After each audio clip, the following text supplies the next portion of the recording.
resources behind it, and that expectation that I'm sure the manager feels to not only obviously get promoted last season, but to come into the next league and not just survive, but do more than that. And I'm sure that's what they probably expect as a club. It's been a long time since Bolton have played at home park. The last time Bolton Wanderers played at home park was September 1992. Of the Argyle squad today, only Kieran Agard, Danny Mayer, Joe Edwards and James Wilson were even born the last time that Bolton played at home park. It's been that long. Argyle won that game 2-1, goals from Regis and Nugent, later on in that season going down 3-1 at what was then Burnden Park. Argyle have played Bolton since then, 2 seasons ago in the FA Cup. It was 1-0 to the Pilgrims that day, a fantastic goal by Callum McFadden. Only 3 players from that Argyle team that played on that day are anywhere near to tonight's game. Danny Mayer, Joe Edwards and Anthony Sarcevic, but he is now a Bolton player, although the big team news as far as we are concerned on Bolton front is that neither he nor Owen Doyle are actually in the starting 11. We'll have a look at Bolton's team very, very shortly. But let's talk Argyle, Ian Stonebridge. Let's talk about the changes to the Pilgrims team today. The eye-catching movement in the team is really that Ryan Hardy comes into the team up front in place of Luke Jeffcott, who slips to the bench. Let's quickly go through the team. Mike Cooper in goal. Dan Scarr at the middle of a back 3, which Brendan Galloway comes back into on the left-hand side. James Wilson to the right. The wing-backs Conor Grant and Joe Edwards, a midfield 3 that's becoming very established of Ryan Broom, Jordan Houghton and Panucci Kamara. And Jordan Garrett keeps his place up front with Ryan Hardy joining him. As far as Ryan Lowe's concerned, the fact that he's got the luxury of being able to do that is something. But a couple of weeks ago, we wouldn't have been talking about Jordan Garrett in that kind of terms. He played so well on Saturday and scored a goal that the managers felt it able to cycle Luke Jeffcott out of the side. Yeah, absolutely. And I mean, we probably saw a few raised eyebrows at the weekend in terms of the team selection. Obviously, it transpired. There was obviously a reason why Ryan Hardy wasn't in contention for a starting position. But as you said, Jordan Garrett came in, put on a really strong performance, and has earned his right to stay in that team. It's perhaps quite harsh on Luke Jeffcott, though I'm sure it's not been put in those terms. He's not been dropped here. This is really about rotation, and it's about making use of the kind of riches that Argyle have up front at the moment. Luke played a huge part in 2 of the goals, direct assists for 2 of the goals at the weekend. So again, he can be well pleased with his recent contribution. And we talked a lot on Saturday, didn't we, about the input from the bench. There won't be too many teams this season that are able to bring on 3 subs of the calibre of Brendan Galloway, Ryan Hardy and Danny Mayer that Argyle brought on at the weekend. Substitutes for Argyle tonight: Callum Burton as sub-goalkeeper, along with Macaulay Gillespie, Danny Mayer, Kieran Agard, Adam Randall, Ryan Law and Luke Jeffcott. And we will move on to speaking about our visitors, Bolton Wanderers. I mentioned that Anthony Sarcevic, who is normally their captain and fairly well a talisman, I think he's played in every single game this season. He played through the pain on Saturday, but he's not been able to carry it on to today. So Anthony is on the bench with a few others. But let's go through the Bolton team. It's Joel Dixon in goal. We assume a back 4 of Liam Gordon, George Johnston, who is captain, Alex Baptiste and Harry Brockbank. We're not quite sure about the midfield 3. On our screen we're going to go for it this way. So Josh Sheehan and MJ Williams have been the 2 holding midfielders as of late. Sarcevic tends to play in that number 10 role. He's replaced ostensibly today by Kieran Lee. So we've got him in that position. He might play a little bit deeper. It might be a slightly different composition of the Bolton 3, but we shall see. The 2 wide men they have been for a little while for Bolton. That's Amadou Bakayoko and Oladapo Afolayan. And up front today is Lloyd Isgrove, who actually played a lot of the game on Saturday at right back. He's a very flexible player. The subs for Bolton: Matthew Gilks as the sub-goalkeeper, Nathan Delfonso, Owen Doyle, Anthony Sarcevic, another former Pilgrim, Will Aimson, Elias Kachunga and George Thomason. We talked about the strength of Argyle's bench, and obviously we'll talk about the first team in a second, but that's a strong-looking Bolton bench as well. It could be interesting to see. This is a 14-man game today, not an 11v11. It is, absolutely, and that's always the case. I guess some of the differences you might point out maybe is that Argyle's bench, in lots of respects contains some informed players that are really quite unfortunate not to be starting the game, whereas perhaps it's more, deliberate changes by the manager in personnel, players being dropped or moved around, and perhaps that influence of the injury to Anthony Sarcevic that's meant their bench looks the way it does. Yeah, it's been an interesting little recent run really for Bolton. They lost a couple of games in a row to Rotherham and Sunderland, perhaps understandably, 2 teams going pretty well in the division. They then won 4-1 at Charlton and 2-1 at home to Shrewsbury, thinking their luck might have changed, but their most recent 2 games, a 1-0 defeat at Sheffield Wednesday and then a quite humiliating loss at the weekend, quite frankly. Bolton Wigan is a fairly spicy game at this level. 2 teams on the outskirts of Manchester, and they went down 4-0 at home to Wigan Athletic. Again, fairly understandable to lose to a very, very strong Wigan side, but losing 4-0 on your own patch is never a nice thing, Ian. There's two ways of looking at it, isn't it? On one hand, we've caught them at the right time. They're deflated, they're out of form. On the other hand, beware the wounded animal. Yeah, you know, their manager will definitely be looking for a reaction from them, and as we've mentioned, some personnel changes which should provide an opportunity for someone else to have a go. But having said that, you know, Argyle can be confident they're the team that's in form, and here at Home Park tonight with the crowd behind them, hopefully we'll get the right result. And we'll hear the crowd welcome the two teams.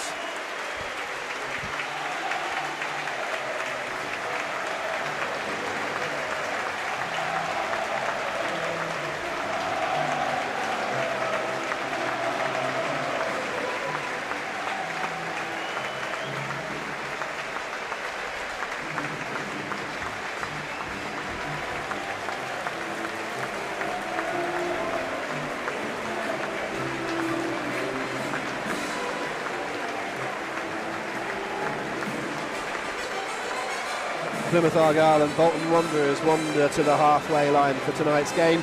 The conditions at Home Park are, how should we put it, inclement, and that would be putting it politely. The rain has been pouring down in Britain's Ocean City, making it feel just as wet as the sound today, but it's still a wonderful, wonderful Home Park surface.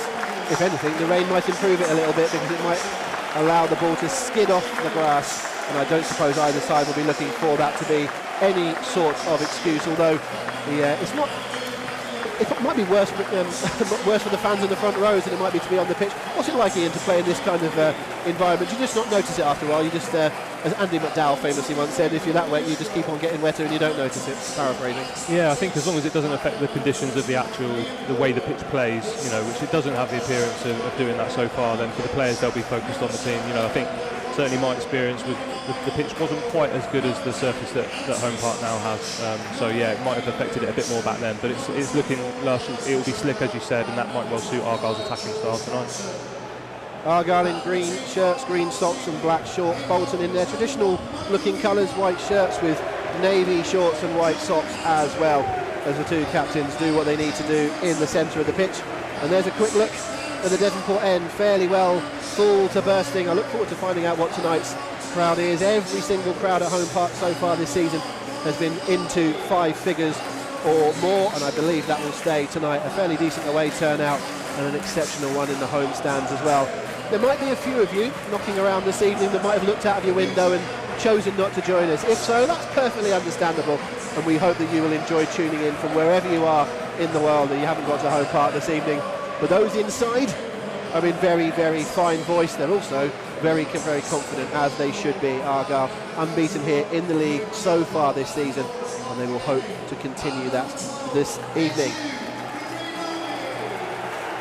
When you come into a game and you're top of the league, everyone is here to get at you. You are there to be shot at, and it's about maintaining that reputation. It seems to be a challenge that is suiting these Plymouth Argyle players. They seem to be absolutely relishing it right now, and after a very, very strong morale boosting, if that morale needed boosting any further, win at Oxford on Saturday, Bolton are today's visitors.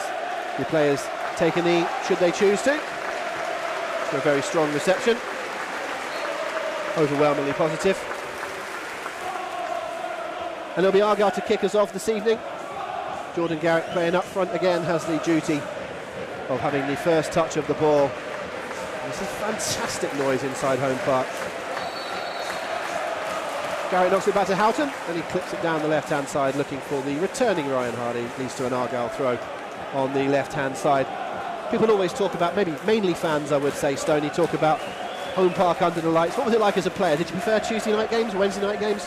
I think that the atmosphere always has that bit extra when you're under the lights, and you know, I guess the feeling that the pitch in the stadium is almost like an island of light, you know, in the surroundings, and you're kind of all walking towards it, or the fans are, and then yeah, being out there as a player on a night like tonight, yeah, second to none really.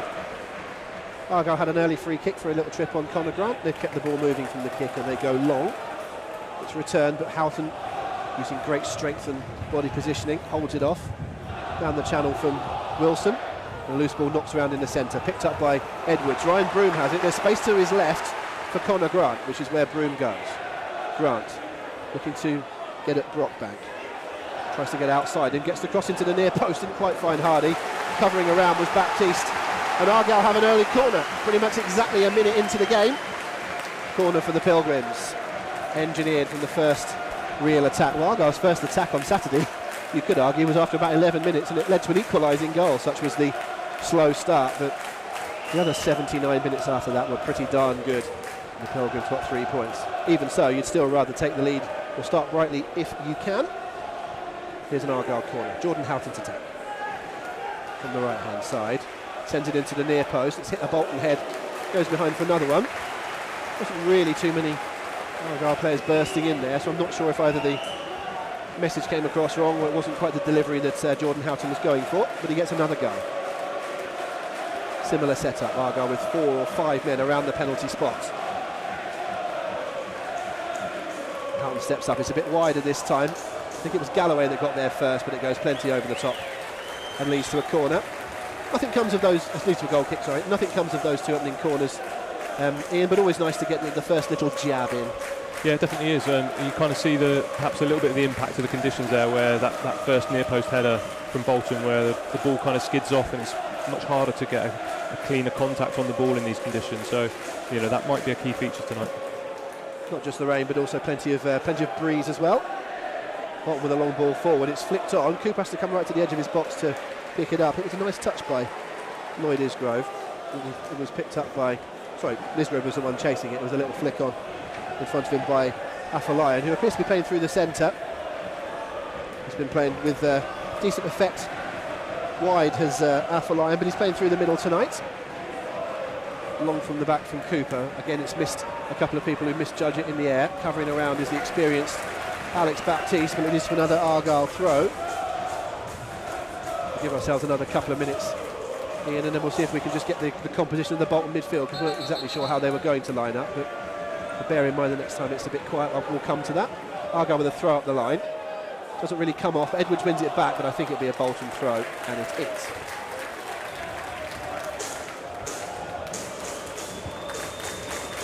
Liam Gordon is the Wanderers left back. And he will look to go up the line.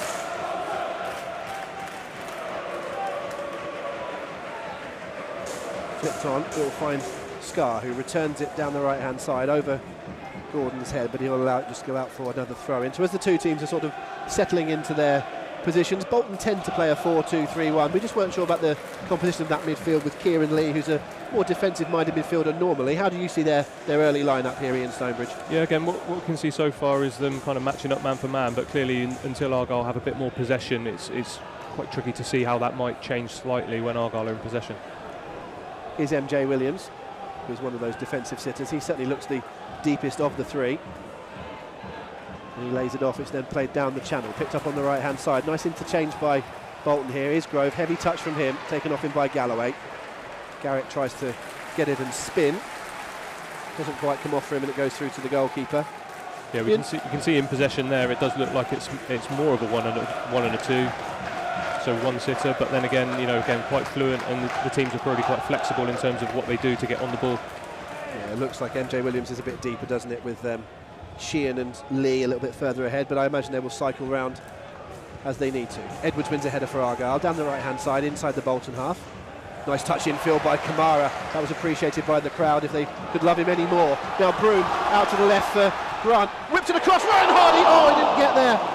So very close, turned around at the far post in the end for an Argyle corner. What a ball early from Conor Grant, right across the middle.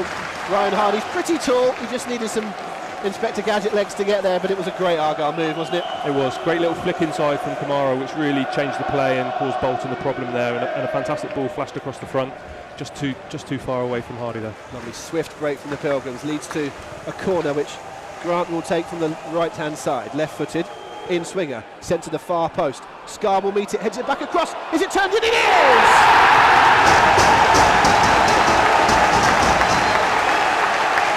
Brendan Galloway from only a couple of yards out. And almost exactly the same amount of time it took Argyle to go behind on Saturday. They've got it right this time. They're 1-0 up. It's Argyle's third corner. Back across by Scar. Galloway, I think it was a little back heel, was it? It just fell to him inside the 6, was it again from behind the goal. But the left-sided centre-back showing a bit of a poacher's touch inside the 6. Look at that, what instinct. A back heel by Brendan Galloway. It goes from fantastic to marvellous this season, 1-0 to Argyle. You'd have been proud of that one as a centre forward, wouldn't you? Fantastic finish, yeah, and a really well worked corner right to the far post, drew some Bolton players away, and a tidy finish in the end, nicely improvised there by one of the defenders. He's shown a bit of a knack, isn't he, Galloway? Scored a very fine goal away from home as well. This is now his 2nd of the season. He's pretty flexible as it is. Left back, left-sided centre-back, left wing-back. We could stick him up front, couldn't we? What an embarrassment of riches. But no, seriously, great position. And as you say, there was a really nicely worked corner. And it was clearly the routine, wasn't it? Because Scar just backed off, gave himself the room. It was probably Ryan Hardy that was the intention of the man in the middle, but it doesn't matter who prods them home. It was more the work to get there, as I'm sure Brendan Galloway would defer to his teammates. It was by taking it long and kind of turning the Bolton defenders around, it makes it much harder for them, and players can then get free in the middle. Bolton down the right-hand side, just trying to play the ball through the centre for the run of Bakayoko. Didn't quite get there. Cooper has it, rolls it out to Kamara. Edwards then down the line looking for the run of Hardy. That's just going to drift out of play. Bolton take the throw quickly back to their goalkeeper, and they'll just want to reset themselves here. You don't really want to have to come to a place like this, which is already buzzing, and lose a goal early on, but it's what they've done. But we do know, to our benefit on Saturday, that early goals do not necessarily mean victory, so Argyle have to be diligent and see this one out. It is a good start though. You'd always choose to be in front if you can. Bolton throw on the left-hand side, played by their captain George Johnston, off of Joe Edwards. So it leads to yet another throw that will be taken by Gordon. I think some more throwing than kicking so far has Bolton's left back.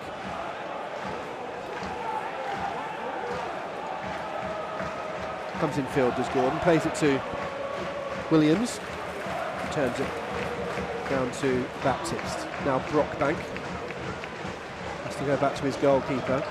Be interesting to see how much of the Argyle attack goes down that left side tonight. That we often comment how it seems to be that Argyle attack down the left more than the right. Well, Harry Brockbank, playing only his first game of the season on Saturday, got pulled after 55 minutes because that's where Wigan were having their joy. I'm sure he will appreciate the faith put in by his manager, but he also might be a bit concerned about what he's got to run at him tonight. We'll see how he gets on. Here's Baptiste for Bolton, who have had it in their own half all that time. And now here's Isgrove down the right-hand side. Comes in field, tries to play a ball through the centre. He might be able to find his man here. Good goalkeeping by Cooper. Had to come out nice and smartly to meet the run of Afolayan, who came in from the left-hand side. Just for a second, the heart's in the mouth, because if Cooper misses that and Afolayan gets round him, penalty, possible red card, the lot, but he timed it really nicely and he had to. Yeah, that timing was crucial, but then also the bravery to dive down at his feet, and you sometimes take that for granted with goalkeepers, but it's a key feature of what they have to do, and Mike doing it with aplomb there. Afolayan now on the ball on the left-hand side, trying to burst forward, flicks it in front of himself to run onto. Scar should deal with it. I think he was expecting his goalkeeper to come, and he just turns to Mike Cooper and says, "Where were you this time?" Either way, Scar deals with it well enough. It should be a Bolton throw high on the left-hand side for them.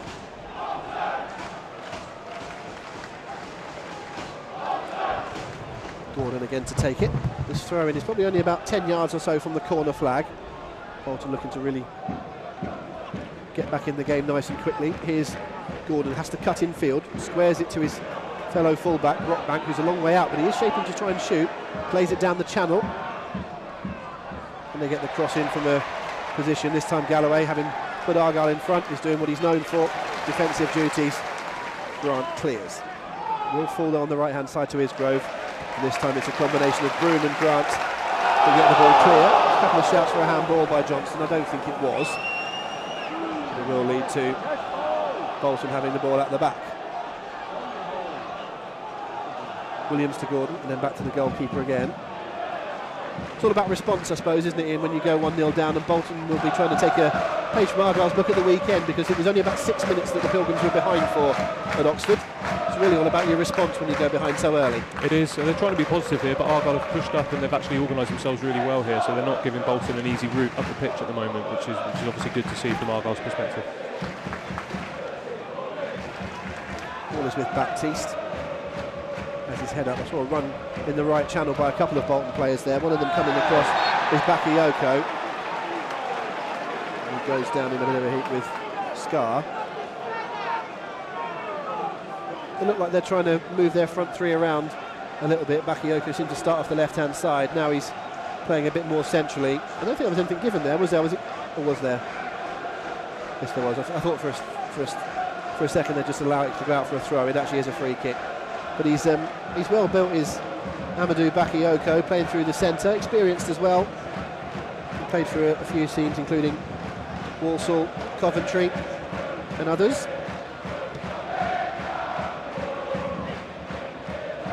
On ball forward from Cooper, returned by Bolton and then back in by Wilson, looking for the run of Garrick.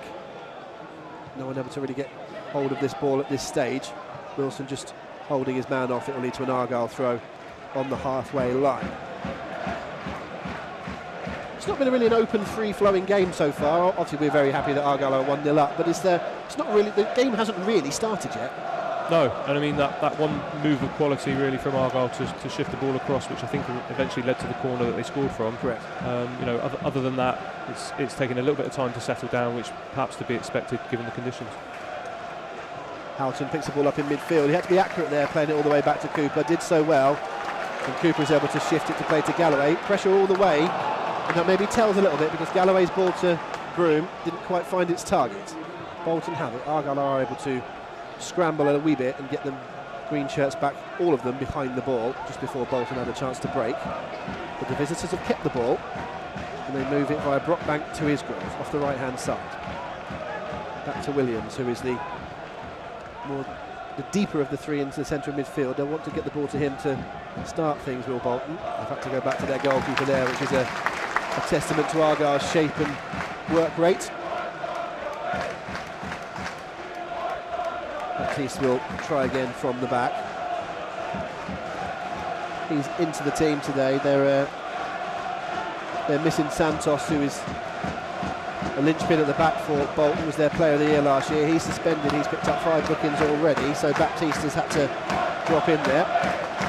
As I say, he's 35 years old and has a vast amount of experience under his belt. He hasn't played too much recently, so Argyle might want to try and take advantage of that. On the other end, another experienced defender, this time one of the Pilgrims is Wilson, and he wings back the ball really nicely there. Houghton deep in midfield, ping with his left foot out to Conor Grant to his left. Galloway, still Bolton press. Argyle have to go back to Cooper. We're seeing both teams at either end look for the early press, and look to try and break the other one's momentum. Argyle are now going to throw it on the right-hand side. That's unsustainable for 90 minutes, isn't it, for both teams to be doing that kind of pressing? So it'll be interesting to see who breaks first, really. It does. I mean, I think it can depend whether it's a really high-energy, high-pressure press where people are sprinting to close people down. There's obviously a difference between that and taking up positions which cover passes and force Bolton, in particular that Argyle have done so far, force them to stay around at the back. Garrick on the edge of the box for Argyle, just trying to play it in towards Hardy. Didn't quite stick, and in the end the ball ricochets across the area and will go out for a corner. I will confess some of that was behind a bit of a pillar as far as I'm sitting, so I didn't exactly see it, so we're happy to see a replay. Just wouldn't quite fall to Hardy, but it was Edwards with a fizzed ball which took a deflection, so Argyle have yet another corner. It will be interesting to see just how Bolton deal with this one. This time it's short, played to Broom, changes the angle, then to Conor Grant. You might think about shooting here, edge of the box, whipped in.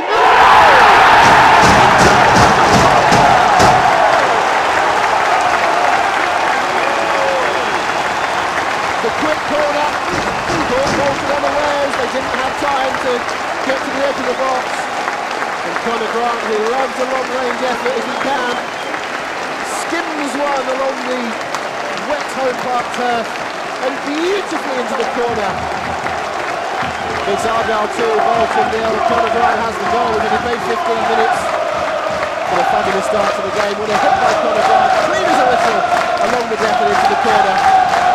Lovely stuff, Ian Chambers. It was fantastic finish by Conor Grant there. He'd probably be the first to admit his first touch actually escaped away from him a little bit, tempted the Bolton defenders to perhaps close it down a touch, and strike goes through his legs, and from that point on there was only one place it was ending up as it fizzed into that bottom corner. I'm glad you said that, because it was in my head as well, and I thought after a goal as good as that, I can't be here sitting there going, well, his first touch was a bit heavy, but it was, wasn't it? But he did really well to react, and we talked all the way, in the build-up to this, we talked about the start, the weather conditions, who can deal with it, and that's the kind of goal that you score when it's like this, because that fizzed off the turf. It did. We can forgive him the touch, perhaps it's to do with the ball zipping away from him, but that finish made up for it. Bolton have the ball about 30 yards out, play's gone on with a couple of players on the deck. And there's a good turn in the centre there by Afolayan. Can he get a shot away? Plays it to his right. Isgrove whips it into the near post. Oh, it went through everybody. Out to the other side it comes. Gordon tries to tee it up. Blocked by Kamara. Retreating. But the right back Brockbank had appeared up there. So was Bakayoko, the forward. It went in front of one and behind the other. And now Argyle could break. Hardy comes inside and now crosses the halfway line. Interacts with Kamara. Goes down under a bit of pressure. There was no foul there. He's asking for something, but referee Keith Stroud waves that one away. Well, we all know that pretty much every team in this division has a dangerous side to them, and Bolton nearly answered quite quickly to Argyle going 2 up. That was a sweet cross from the right-hand side, and it was, from our perspective, it couldn't have gone better between two players, but a little bit ahead or a little bit behind, and frankly, that's 2-1. It was a dangerous ball. There's another chance here in a similar position down the right-hand side, clipped towards the edge of the area. Galloway comes and chests it back to his goalkeeper. But yeah, to the chance before, a fabulous delivery, it just didn't quite fall. Yeah, we saw a couple of those from Oxford at the weekend where it flashed right across Argyle's goal, and fortunately again no one there to tap it in. Suddenly this game is very open. Ryan Broom on the left-hand side into Hardy's feet, 20 yards out central, puts one player on the deck, shoots with his left, but Shea can't. Fairly straight on the goalkeeper, we've got to hold it really. Joel Dixon. Hardy sent one defender sprawling. Came into his feet, and as Baptiste anticipated the shot, Hardy sent him with a left-footed shot by the Argyle number 9. It was a bit straight, and the goalkeeper, it was an easy one to pick up, but you always want to work people, and once again we go back to the conditions. That could be the kind of one that's a bit tricky for the goalkeeper to hold because of the way it skims into him. Absolutely, and pleasing to see Jordan Garrett right there, so if the ball had come off him, he was there to lap up the rebound. That's a great spot. We've played 18 and a bit minutes here at Home Park. It's Argyle 2, Bolton 0. Goals from Brendan Galloway and Conor Grant early in this fixture, giving the Pilgrims a 2-goal cushion. Admittedly, plenty of time to go, but always nice to have that 2 goals to the good. Here's Lee for Bolton towards the edge of the box. It's rolled along. It's a chance here for Sheehan. Can he shift onto his right and shoot? He can. And Cooper does what we were just saying at the other end. Dives to his left and holds on to the ball. It's a tricky one. Curled around a bit of a bodies of players. He did well to hold. The save is probably quite routine. It's the hold that's the good bit of goalkeeping there, really. It is. It struck me that it was maybe just one of those awkward ones that arrives almost on the half volley perhaps, and Mike doing well to kind of smother it and almost field the ball and then get hold of it, which is probably quite sensible given the conditions. A bit of a Yorker in cricketing terms there for Coops to deal with, but he's an accomplished cricketer. He'll deal with that nicely. Jordan Houghton in the centre, clips one over to Conor Grant, who's wide on the left. Broom is bursting in front of him. Can Grant time his ball correctly, or weight his ball correctly, should I say? He did. It's a bit of a leaping tackle from a retreating Sheehan. And it's a corner. On another day, referees might give a free kick for that, for the manner of the tackle, but it's an easier decision for the referee to point to the corner. Matters not very much, because it will be a free kick from a similar sort of position. Argyle have had several corners already today. They've made at least one of them count. Over goes Jordan Houghton to take this one. And lots of green shirts on the far post, all making runs towards the near. In it comes. It's a good header by a Bolton player at the near post. I think it was Lee that got there, and they do clear away to the halfway line. Edwards is the only man there. Takes a slightly heavy touch and he's under a bit of pressure, but he makes a good recovery. The relatively unflappable Joe Edwards. Cooper kicks from the back and it's over everybody, but I think Edwards was, I think he was probably always under control there, but he just allowed a bit of doubt to creep into all of our minds. Yeah, I think there was a bit of awkward swirly wind that was impacting on the ball there, and as Joe took his touch, it was perhaps not quite the exact touch he wanted, but he managed to deal with it. I guess he was probably thinking if he took it on the volley, either try to put it back into the danger area or put it back to the goalkeeper. If you get that right, there's more. It's a higher risk, isn't it? Of course.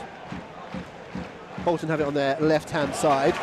But not anymore, they don't, because Edwards has just taken it off of the toes of Athelion. It does lead to a Bolton throw. The last time we were at Home Park, we were talking about the first half against Burton, which was a very strong first half, getting everything right. We are early in this game, but we're getting similar vibes here as Garrett can't quite play Hardy in. It does lead to an Argyle throw on the right-hand side. This out of the blocks, taking it to the other side, Ian, is just it's so refreshing, isn't it? Yeah, and I think it's vital, really, when you're playing at Home Park in front of a fantastic crowd like this. You know, making that good start really gets everyone on side. Means that fantastic anticipation before the match is maintained through the first period of it, and really you can then use that momentum to transfer into the game, and Argyle seem to have been able to do that so far tonight. It's a throw-in for Bolton, right by their own corner flag on the left-hand side. And we can eventually find the ball. It managed to disappear down there a little ginnel. Oh, it's actually a goal kick, I do beg your pardon. I thought it had put out the other side. It's a goal kick for Bolton. Notable that their front three start off behind Argyle's back three from these goal kicks. Anything you can shed light on that from a technical perspective, a tactical perspective, I should say? Obviously, they can't be offside from the original kick, so it perhaps allows in these conditions. Ryan Hardy has a chance for Argyle. He's got around the other side of Baptiste. Does he shoot or try and pick someone out? Tries to pick out. Good defensive positioning by George Johnston. Blocks it off, but Argyle still have it. Back heel by Grant finds Broom. Still on the left-hand side. Backwards to Galloway, but he will stride forward. Bit of an inside left position. Still he continues. Urged to shoot by the crowd, but he plays it to Grant. Cross high to the far post. Edwards was coming in. It was a good header by Johnston. Kamara now tries to keep the ball going for Argyle. Bolton do clear. Wilson comes in and stops any burgeoning Bolton attack. But yeah, suddenly Hardy just managed to go shoulder to shoulder with Baptiste. Dare I say it, early in this game. They've come together a few times, those two, and I would say Hardy is winning that battle. He just managed to shrug Baptiste off there. Did he pick the right pass? Was it a case of good defending, or was it the wrong pass? I think it's tricky to see. You know, from up here, we were able to kind of say, oh, well, he should have done this, he should have done that. You know, he's gone in there, he's committed the defenders, and he's looked for that cut back, which I think, given the angle that he eventually ended up with, probably a sensible decision. Just not able to find a teammate on that occasion. I wondered if he maybe could have gone a step earlier with the ball across. By the time he got to where he was, it was about all he could do. Again, very, very easy for us sitting up here. Even easier for me that's never barely ever kicked a ball in his life. Throw into Bolton on the left-hand side. Said that a lot tonight. Thrown by Gordon quickly into the feet of Bakayoko, but Houghton wins it back and then bursts to the edge of the box. That was a very, very dangerous place to take that throw, from where I could see, because if it broke down, which it did, it put Argyle in. Brilliant from Houghton, but needlessly dangerous from Bolton. Yeah, Argyle are definitely on the front foot when they're out of possession here as well, and any chance to kind of nip in front or try and nip in front, they're taking and capitalising on. Long by Cooper, up towards Garrick. Baptiste wins that one, but lovely touch from Broom as it falls to him. And now to Houghton.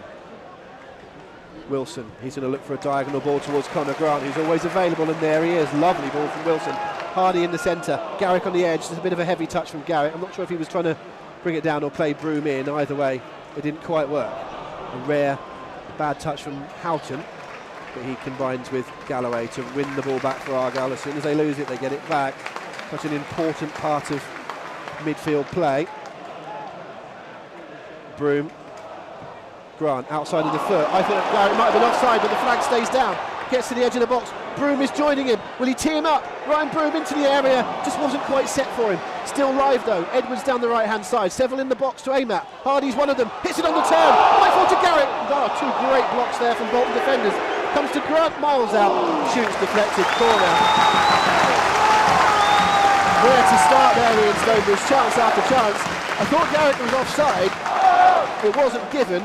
When he teed up Broom, just maybe not quite exactly on the plate that Broom would have liked. I mean, from there were still bundles of chances.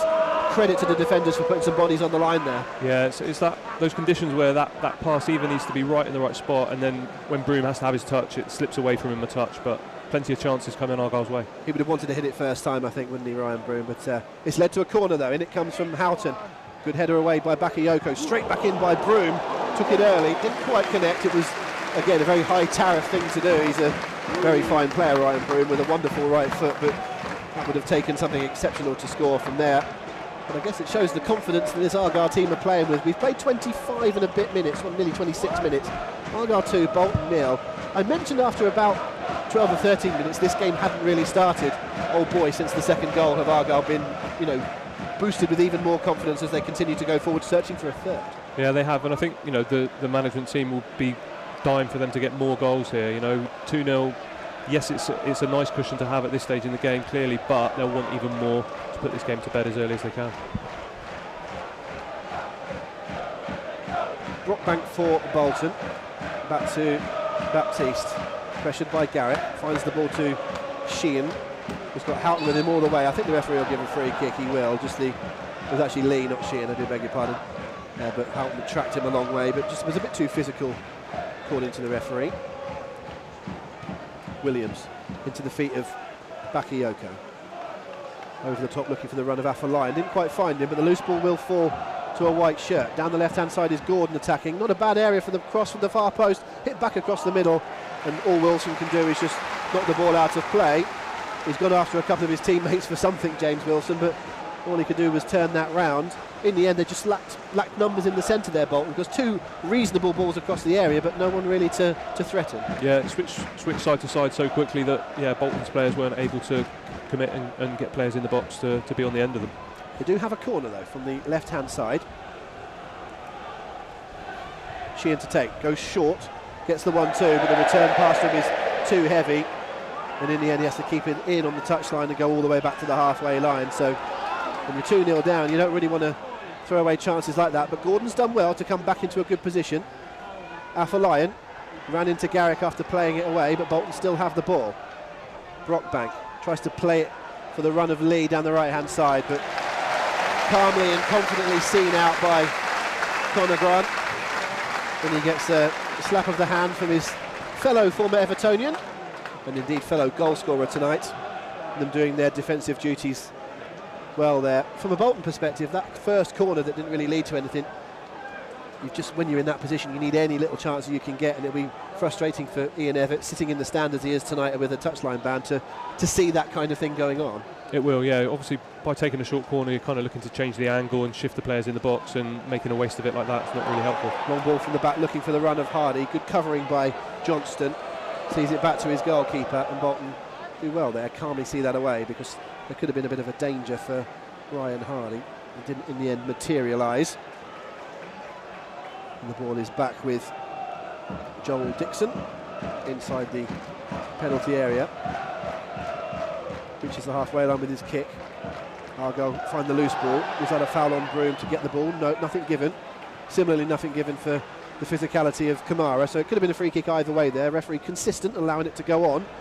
Nice little pocket picked up by Gordon, and then to his left. Chance here for Afolayan, gets into the area, then crosses to the far post. That's just behind the Bolton players arriving, and he's actually going to go out the other side for a throw-in. Well, first of all, the left-back Gordon came into a really, really nice position. No one picked up the run, and then he found Afolayan. Could he have been a bit more positive there, really, the Bolton winger, because he seemed to check back in field, where maybe if he'd have gone towards goal he might have had a bit more joy, I don't know. Yeah, for me it was Joe Edwards making a really strong recovery run that actually kind of forced his hand there and caused him to cut back and take the more negative option, if you like.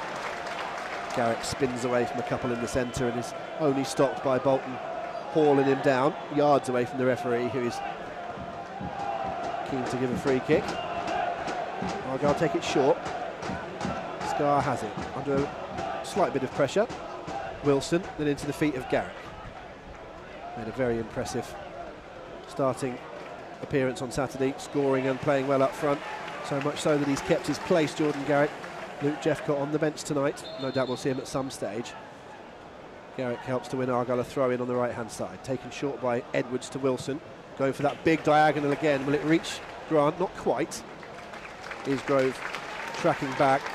I mentioned that he had to play it right back for quite a bit on Saturday, Lloyd Isgrove. Well, he's playing wide right in a front three today, but it's nice from an Argyle perspective to see him popping up in those positions, Ian Stonebridge, because it means he's having to track back to Conor Grant's run as Argyle try and burst through with Ryan Hardy.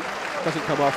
Argyle attacking throw on the right-hand side. It's always nice if you can make attacking players have to defend. It is when they set up with that front three. Obviously, we want them to be more worried about our wing-backs than providing an attacking threat for Bolton. So, yeah, fantastic to see them forced onto the back foot, and Conor Grant's been a real influence so far. Edwards throw to Hardy. Back to Edwards again. Can he cross from the right? Tries to a little Cruyff turn infield. Goes back to Kamara and then turn to Wilson. Tries to look for the feet of Garrick. Just a little bit behind him. Bolton should be able to clear. Down the left-hand side, Affeline does well to keep it in, but 3 Argyle players diligently working to get that one back. Kamara tries to dribble in field. It didn't come off. And then the tackle on Jordan Houghton. It's a free kick for a foul by Bakayoko. Joe Edwards in particular was not happy there with the tackle. Let's have a little look again, see what you make of it. I think his studs are up, but I think he slipped, in fairness to the player there. I think that looks worse than it really is. What do you think? Yeah, perhaps it's unfair, given the conditions, but you could argue that then the players need to take more care in those sorts of challenges, and he shouldn't necessarily be leaving the floor to kind of slide in. It ends up with kind of both legs out of control there, which is why it's probably deemed dangerous play by the referee. It's a yellow card for Bakayoko. And we did see a replay there from behind the goal on it, and I just thought that as he went towards it, he maybe just lost his footing. But yours is also a very fair point. Is that, both players and officials need to take that into account, don't they, when making those challenges or those decisions. So I think that's probably the right decision. Would you agree? Yeah, I definitely agree. I mean, again, not suggesting there's any real intent on the part of the Bolton player there, but the way that the actual challenge panned out means that's the yellow card is the right decision there. Sometimes misused, but the word in the word in the rule book was the ball was moving there when Houghton played it. The word in the rule book is that it's reckless equals yellow, basically. Sometimes people will say, oh, it's a reckless tackle, it's a red card, but actually reckless tends to equal yellow. So I think that's what we'll put that one down to. Short by Houghton to Wilson. Themselves under a bit of pressure there, Argyle, so they have to go back to Mike Cooper. And he plays it out from the back, looking to hit the right channel of Hardy. I thought he was fouled by Gordon. Play goes on, Argyle have it, and have a throw in that Garrick has managed to win. So they didn't have the free kick they wanted, but they do have a throw. Taken by Edwards to Hardy. Tries to dribble towards the edge of the box, beats a couple, and then tries to pick out Conor Grant. Has done, accidentally through the legs of Lee. Grant inside the area from the left, crosses, deflected, goes behind for another corner. I don't think Ryan Hardy tried to nutmeg the defender from about 20 yards away, but managed to do so. Grant again popping up in those positions. We've seen him so much in this game, Conor Grant. The cross that led to the corner that led to the goal, his corner that he took. We've seen him score, we've seen him get involved. He has settled into that left wing back position so well, hasn't he? He has, and it tells you a lot about the game when you see a wing back, on the corner there of the penalty area in an attacking sense. So long may that continue. Yet another Argyle corner, this time from the left-hand side. Houghton into the near post, toe-ended half away towards Hardy, back into the centre. Williams clears long. Edwards on the halfway line. Gorgeous touch, brings it down from the sky, and he could get Argyle on the attack again. Grant has to go back to him. Still every other player in the Bolton half other than Edwards looks for Galloway. I'm not quite sure he knew he had the space that he did. In the end it goes over his head, out for a goal kick. And Argyle looking to pressure again, and that was another corner that just looked as if perhaps it got caught in the wind. It was hard to judge. I think it was just as hard for attackers as defenders to judge, but if there's chaos in the box, that can only suit the attacking team. Yeah, it's on those occasions where you either need to react really, really quickly, or you're gambling, you're on the move, and you get a bit of luck and the ball falls to you. Galloway for the first goal, really taking advantage of that luck with the ball arrived at his feet with a really clean finish. Kamara wins the ball back in midfield for Argyle. Garrick has a bit of space to run forward, approaches the edge of the area. Plol just tried to plant it to Edwards. Timing just was not quite there between the two. But Garrick was allowed to run forward there. For a player with his dribbling ability, his pace, Bolton rather stood off him.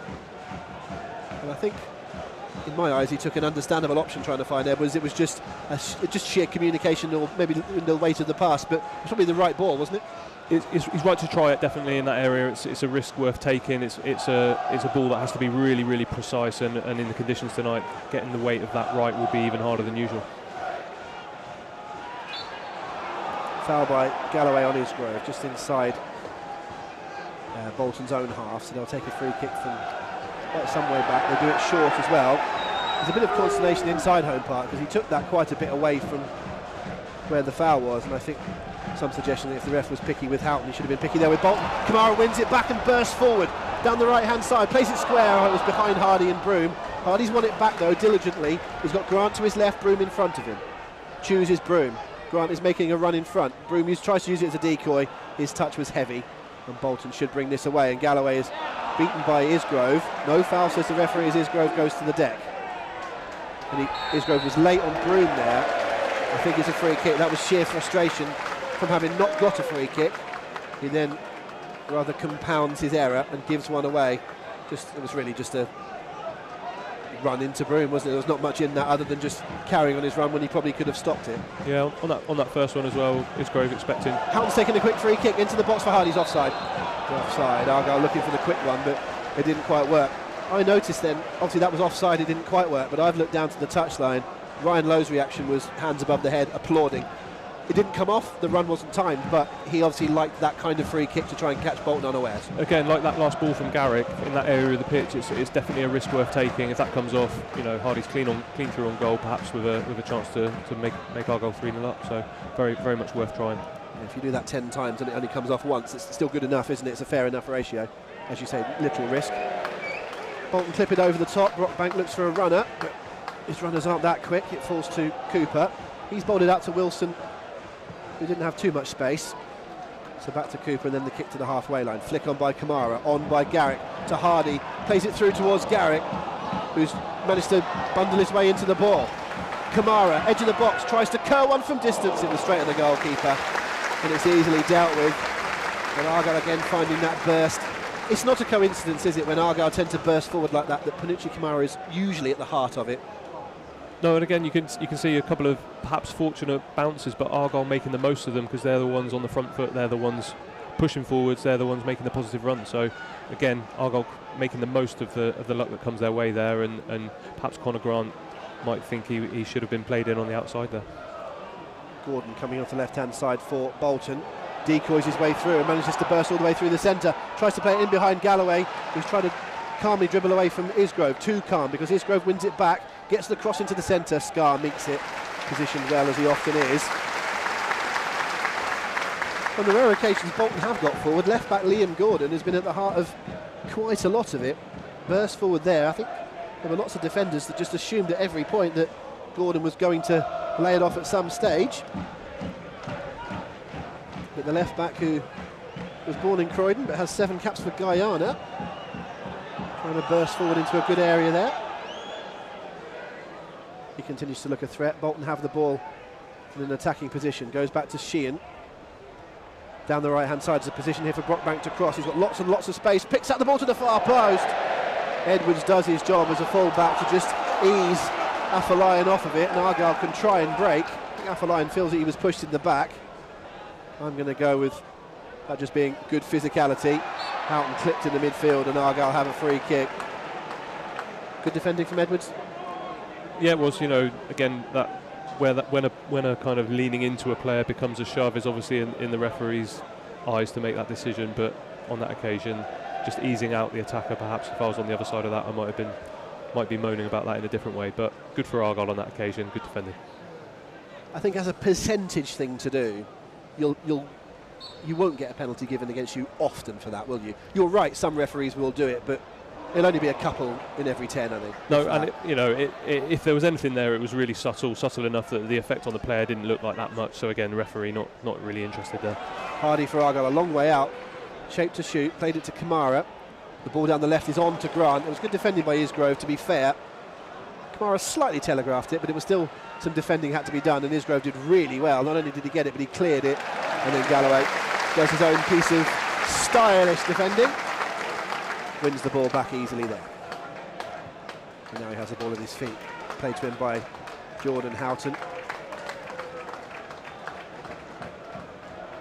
Dan Scar, as we're on 40 minutes here at home park. Argyle 2, Bolton 0. 5 minutes to go in the first half, or at least until the board goes up.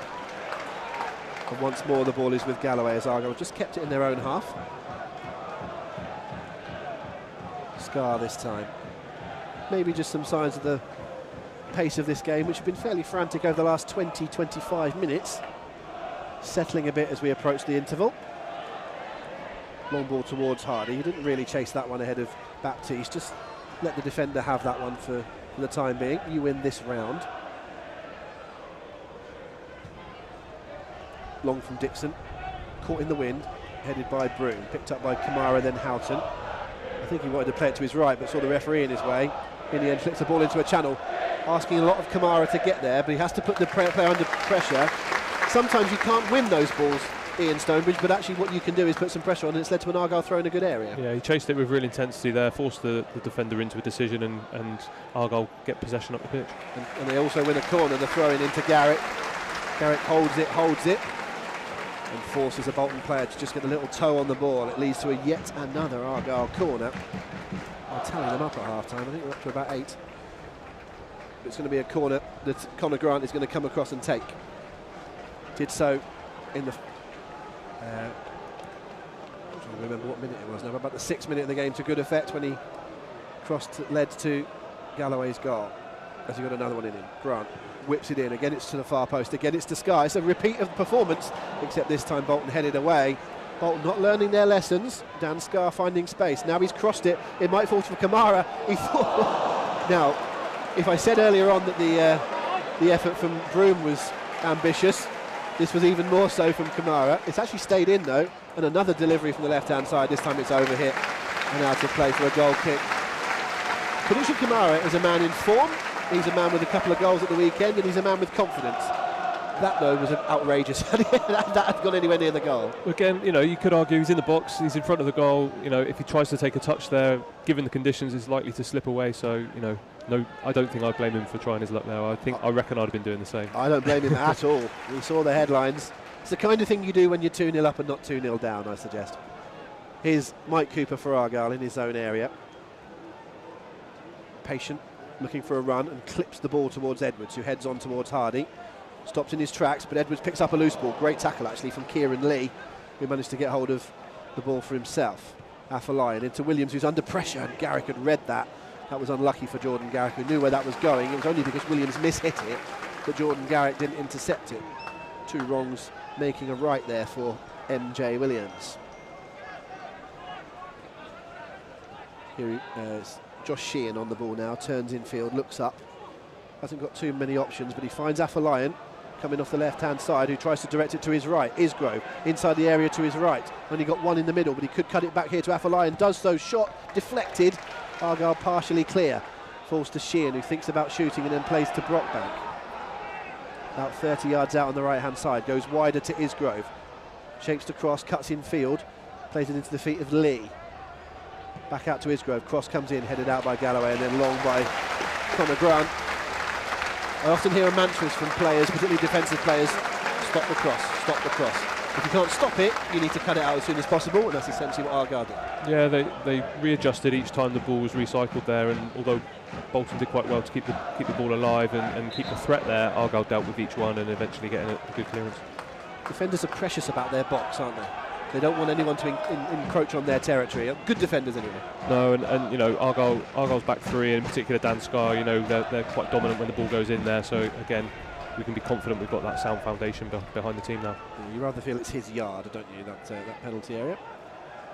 At the other end, Dixon for Bolton as we enter the final minute of the opening 45. Can't imagine be too much added on. Really seen much in the way of injuries. A couple of goals, of course. Long ball through the middle. There is Scar, this time winning ball in the centre circle rather than the penalty area.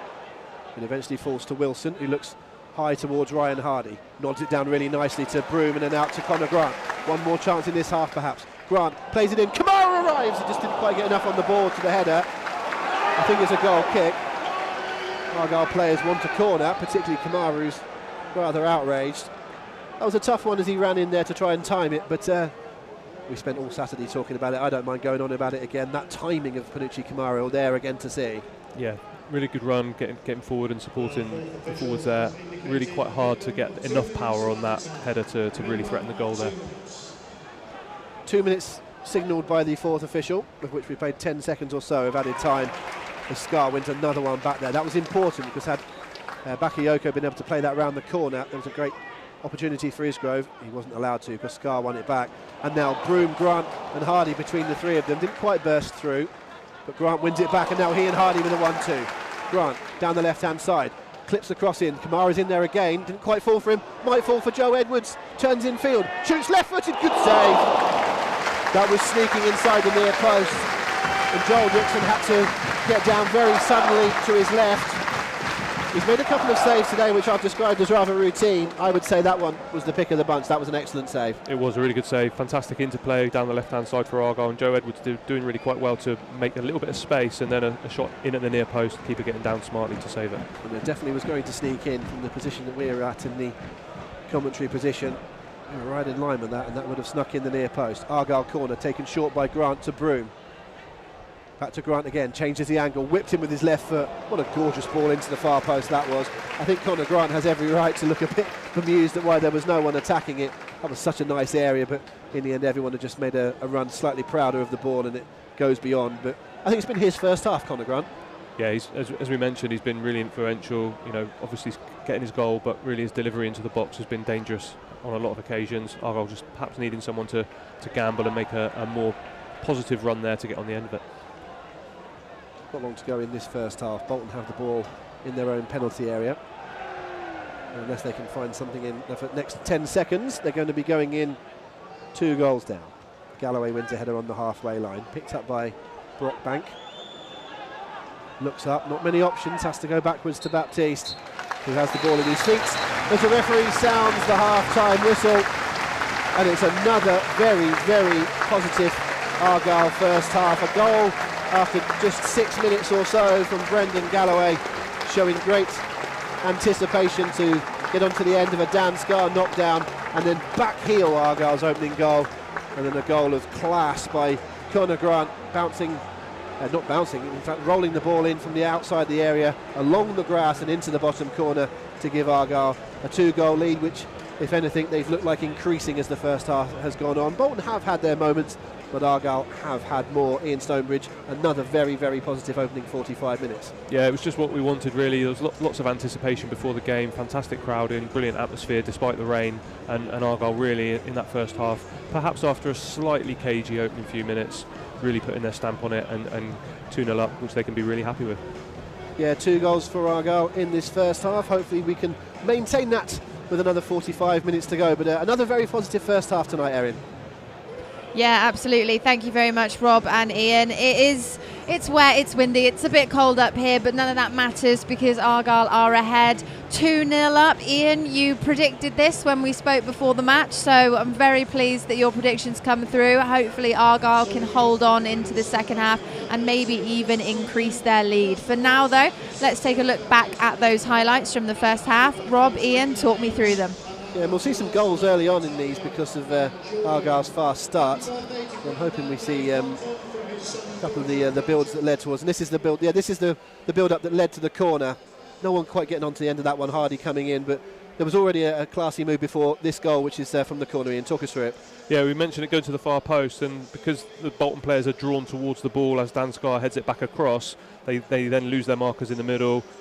Perhaps a little bit fortunate, but it's a good header. Galloway on the move there, as you can see, and he just looks to try and get hold of it, but he reacts brilliantly to improvise and get the ball in the net with a back heel. I noticed from that second replay that when the ball had gone over him, you know, you might expect it to defend, obviously, in the second goal so quickly. That's how they've come. But quickly on Galloway, it went over his head, but his instinct was to get into that 6-yard box and be like an attacker, if you like. Yeah, we talked about being on the move, and I think being on the move there means that you can capitalise when the ball does break.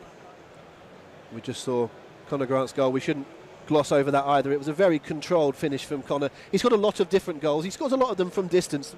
Often they fly into the top corner, but that was a beautifully controlled pass into the bottom corner almost from that range. It was just after that perhaps slightly loose touch, which meant he ran onto it, and a really, really clean strike, skidding along the kind of wet turf tonight, and keeper having no chance of getting near it. We just saw a save that Mike Cooper had to make from a brilliant camera angle from behind the goal for Argyle there, and he's been relatively quiet, Mike Cooper, but when things pop up like that, you've still got to be alert to them. Yeah, handling was really good and solid there, you know, providing confidence for the defenders that are in front of him. We're seeing this chance for the second time here. So this is when Hardy managed to slip past his man. He anticipates far better there than Baptiste. And we'll just get another chance to see whether maybe not he could play it there. and then he takes that one extra stop. Good defending, right enough. Yeah, he's obviously thinking about keeping it on his right foot there, where he's perhaps slightly stronger. So you can't blame Ryan there for eventually crossing it.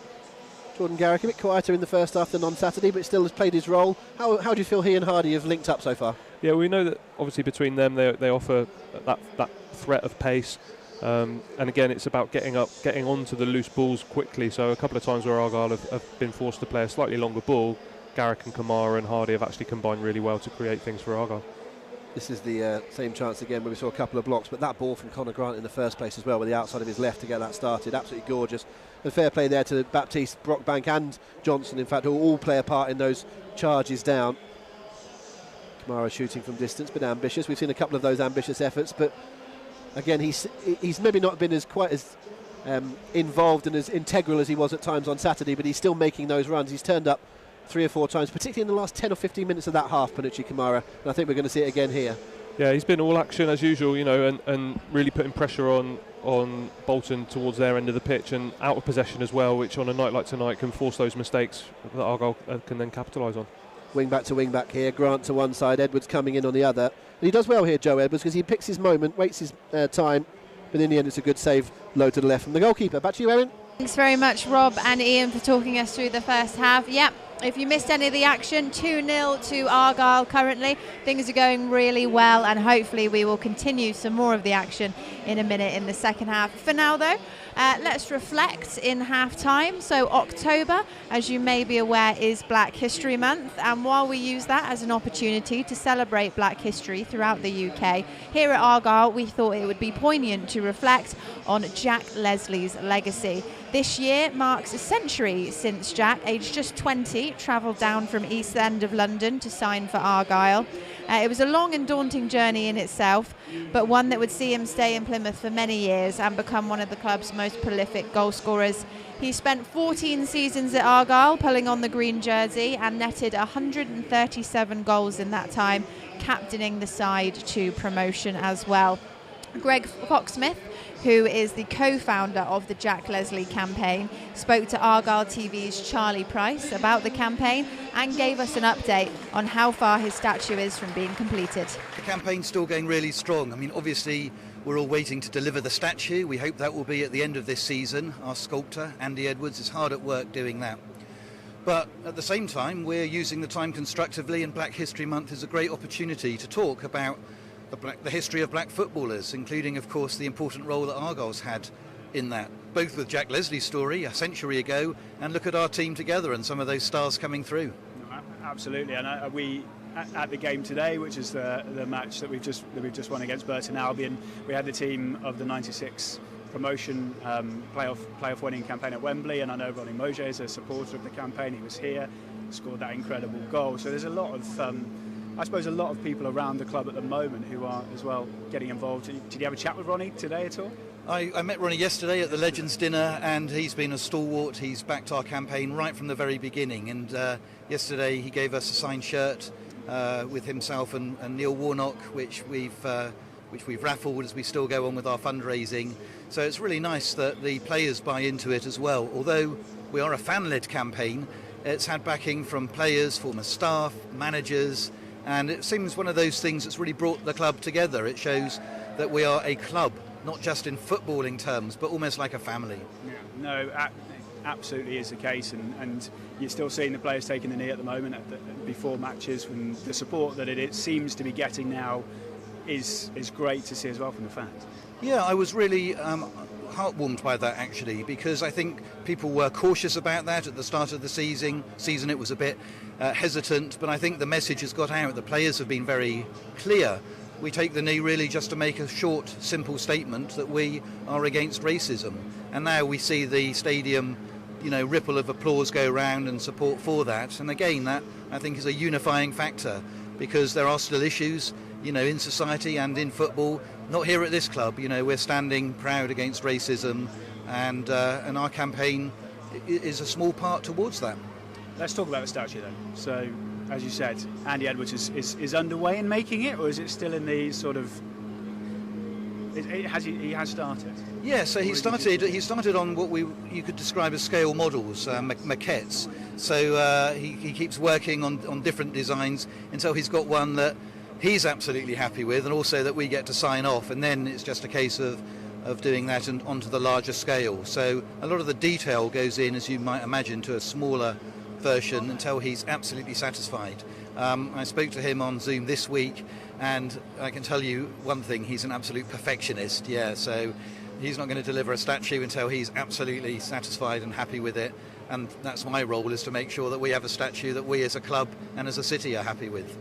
Just kind of talking to fans potentially, and maybe at the dinner yesterday, I don't know, how much interest is there in the Jack Leslie statue in particular, and how things are coming along? Well, there's definitely a lot of interest. In fact, I think there's a bit of frustration, because the question I'm always asked is the one you asked me at the beginning: when are we going to see the statue?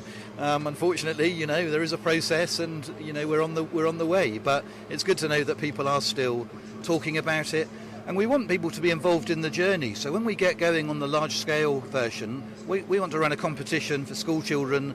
And then take a busload of them up to the foundry. Maybe they can have a dab on the clay, and see it in creation, and then Andy Edwards will come back to this club again, and he'll present and introduce the maquettes, and we want people to be involved on the journey. So there will be staging posts along the way where people can see it develop. So it may kill a bit of the surprise when you do the unveiling, but I think the journey is as important and as exciting as the final product. It always is. It's always like it's a little bit of anticipation, a little teaser along the way, isn't it?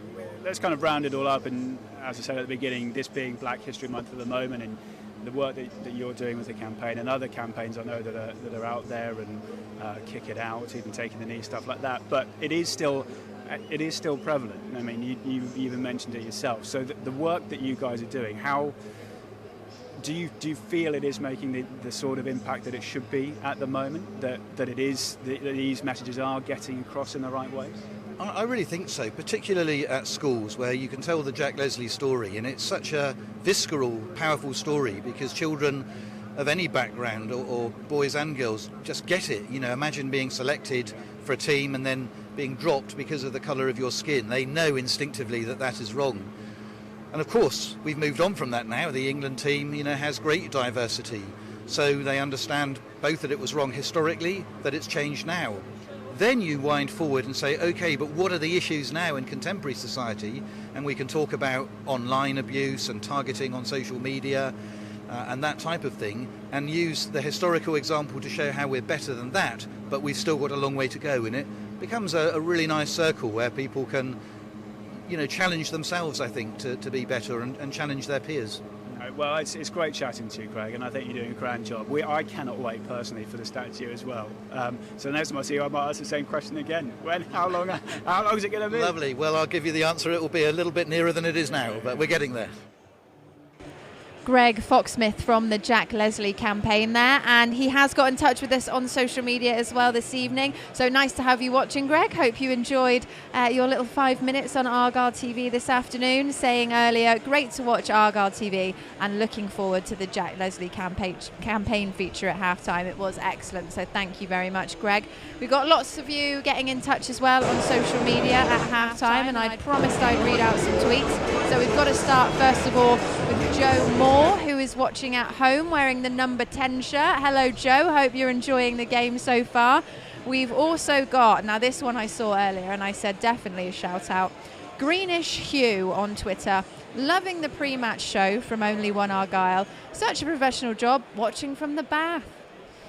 Come on, boys. 3 more points tonight, please. Well, I hope you're enjoying your bath. Hopefully you've got out by now, because this tweet was an hour ago. You'll probably be a bit pruny at this point. So get out the bath and come and enjoy the second half in a moment. We have also got Neil here, who's watching with son Raphael in Salford. Says, I bought him an Argyle kit for his 4th birthday. He's now 11. He cried when I forced him to put it on, but maybe this season he'll change his mind. Surely he will. This is a good season to be a green, I think. We've got Sussy as well on Twitter. The handle is @Corbs536, saying, come on you Greens, good luck. We are still in Oxfordshire from Saturday, and we are watching on Argyle TV.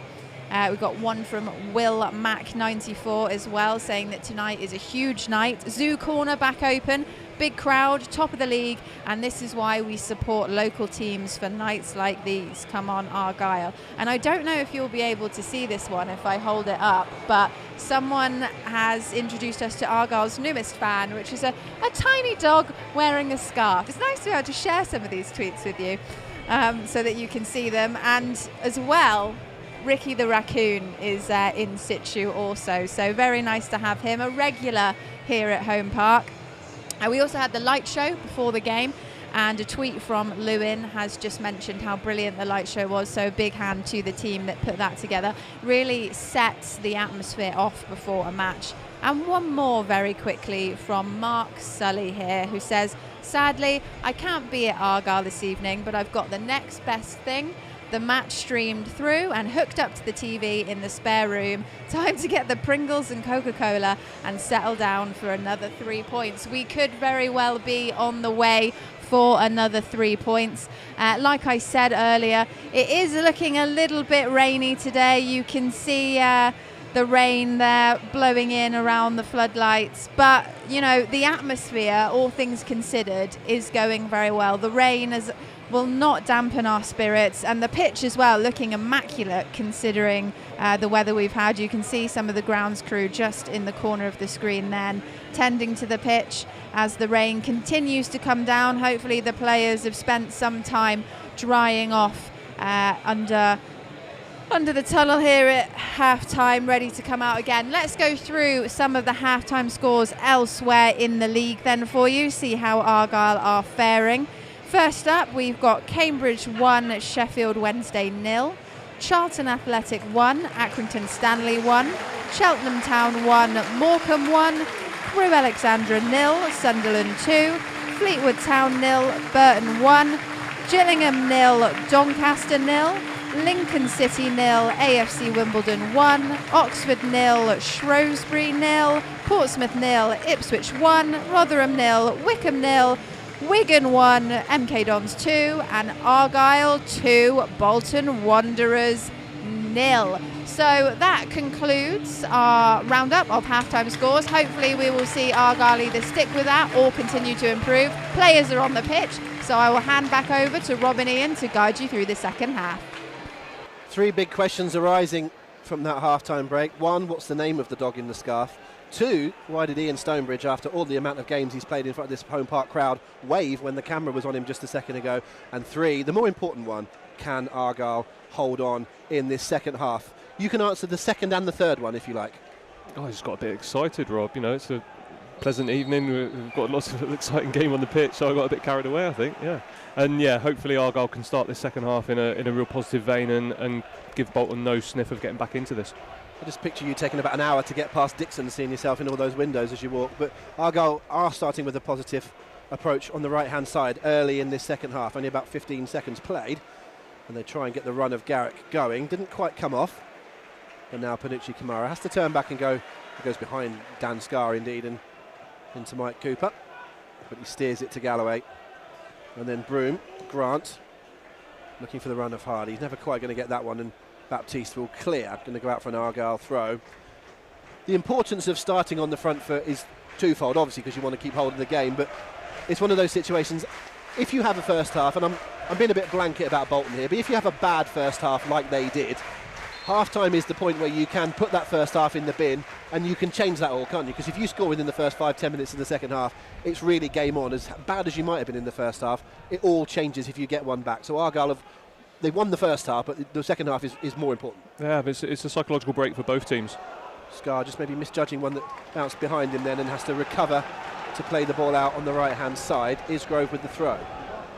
Quickly into the feet of Afolayan, who tries to run in field, shoots across the centre. I think it was one of those hits that was on target. I think he was just as much hoping that a teammate would just get a little deflection on it as much as anything. They didn't, and it goes into the hands of Mike Cooper, but a bit of a warning shot inside the first 90 seconds of the second half. Yeah, nice safe hands again from Mike there. But yeah, we were saying it's a bit of a psychological break for both teams. So you know, Bolton perhaps needing it more than Argyle in the respect that they obviously had that negative first half from their perspective. But again, we say Argyle really wanting to come out and take the game to Bolton, be on the front foot.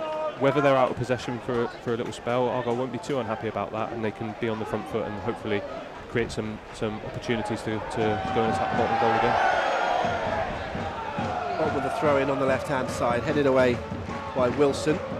Eventually nearly falls in the centre to Broom, has to win a 50-50, maybe even a 40-60, but he won it. Grant looks for Hardy, and again it doesn't quite fall to Argyle's front man. Grant picks up another ball on the halfway line, brings it forward into the feet of Garrick, turns it around the corner towards Hardy, wide on the left-hand side, 2 Bolton players with him, and he plays it off of one of them, Baptiste. Released to an Argyle throw. And just some good signs there of Garrick and Hardy, who won't have played together too much for Argyle, not up front anyway, but showing some nice understanding there between the two. Yeah, it was, and initially it came from Conor Grant being on the front foot, being in a positive defensive position, being able to win the ball and start that little attack, and yeah, a nice little interchange between the two strikers. It's a corner from the left, it's Jordan Houghton to take it. Clips it in to the centre. Goalkeeper and defender sort of got in each other's way for Bolton, but they did enough between the pair of them. I think it was the defender that won the header, and it goes all the way out the other side for an Argyle throw. But Houghton on one side and Grant on the other continue to send in deliveries that Bolton are having to defend against. Garrick just can't quite get the ball in on Argyle's right, and it leads to a Wanderers throw. They take it short and still try and play their way out from the back against the shins of Joe Edwards, who blocks it off and out for a goal kick. Well, Argyle have kept one record going tonight, as well as being 12 games unbeaten since the day of the season. They have scored in all of those games, and they've scored again today, so it's always a nice thing to know going into games that you can score. They actually haven't kept all that many clean sheets of late, having done so a lot early in the season. I'm sure they'd like to see that tonight. Long way to go before that just yet. Grant is battling away with Afolayan. I think both teams felt there was a foul by one man on the other there. Before that, Argyle wanted a free kick on Houghton. The referee didn't give that one, but he's not only given a free kick to Argyle here, but he's booked Oladapo Afolayan for that infringement. Just a bit of frustration as he pushed Conor Grant to the floor. Yeah, well, I think Conor Grant perhaps blocked him off. Whether again it's within the realms of the rules or not, he's got in the way of the player as he's trying to break through there. But he's obviously let his frustration overspill there. So the referee really with no choice but to book him in the end. The question might have been whether Conor Grant was obstructing him in the first place, but nothing doing, and the ref obviously ending up with the yellow card. I think that's certainly what Afolayan thought. He's Bolton's top goal scorer this season, is Afolayan. He's got 6 goals off of the left-hand side, so he is a threat. Argyle have managed to keep him at the fringes so far today. He wants the ball played down the line here. He doesn't get it from Gordon, who again is going searching for a run of his own. Eventually he has found Afolayan. There's a run off the right-hand side from Brockbank if he can find him, and he has. Little touch inside the area, then goes back to Sheehan, who crosses into the far post. Bakayoko goes down looking for a foul. James Wilson goes down possibly from an errant arm. I don't think there was any foul in there from either side, quite frankly, but I am taken by just how near to the goal that the players were there when that ball comes in. So if we watch the replay here from the cross in from Sheehan, the coming together between those two players is inside the 6-yard area. Argyle got very deep there. They did. I think the combination of the initial ball out to the wide right and Isgrove then setting the ball back meant that Argyle had dropped from that first ball and didn't actually manage to push out again before that second cross came in. Argyle have a goal kick. Mike Cooper to take. Down the right-hand side. Now we're seeing Argyle suffering the same that Bolton did in the first half from the wind holding the ball up. The Pilgrims have maintained the ball. Garrett tries to head in field. I think he's holding on to Williams there. The referee allows it to go on. Fair play to MJ Williams, who continued his run. Houghton wins it back. It falls to Baptiste, and then Johnston at the back for Bolton. Long ball down the left-hand side. It was hopeful more than anything, and it drifts out of play for an Argyle throw in their right-back area. That has got to be absolutely whatever the visual equivalent to music to Ryan Lowe's ears are, because when you see a defender just basically smash it up the field and it goes out for a throw-in, it does suggest that Bolton don't have too many ideas at this stage. Yeah, Argyle put in good pressure, so the time they did tried to play out just now, Jordan Houghton in quite an advanced position for him, able to put pressure on the ball and win it for Argyle, and then eventually Bolton not having really any other option. Brockbank in the centre circle, the right back for Bolton, in towards Sheehan, plays it round the corner looking for the run of Isgrove, but Galloway will get there. Not Galloway's finest hour as he tries to get it away from Isgrove, makes a good recovery, then is fouled. In the end, a bit of class telling there from Galloway, but he played himself into his own trouble there, which is rare for him. Yeah, perhaps looking for him to be slightly more proactive and step onto the ball and take it forward. I think he was just waiting for something to develop ahead of him, but it obviously gave the chance for the Bolton player to close him down and close off those options. The wind and rain continues to sweep into home park this evening.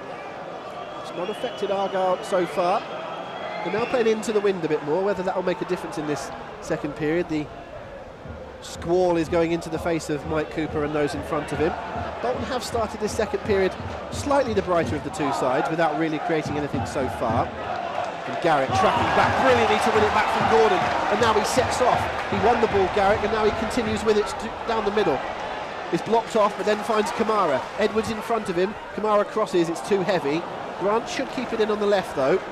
The ball's sat up, and then he plays it to Broom. From the back, tries to clip it in towards Edwards. It will fall for Kamara. Shoots deflected up in the air. Goalkeeper will claim it. It never really fell properly to an Argyle player there for that attack, but got to give some credit to Garrick to win it and then to try and start that off.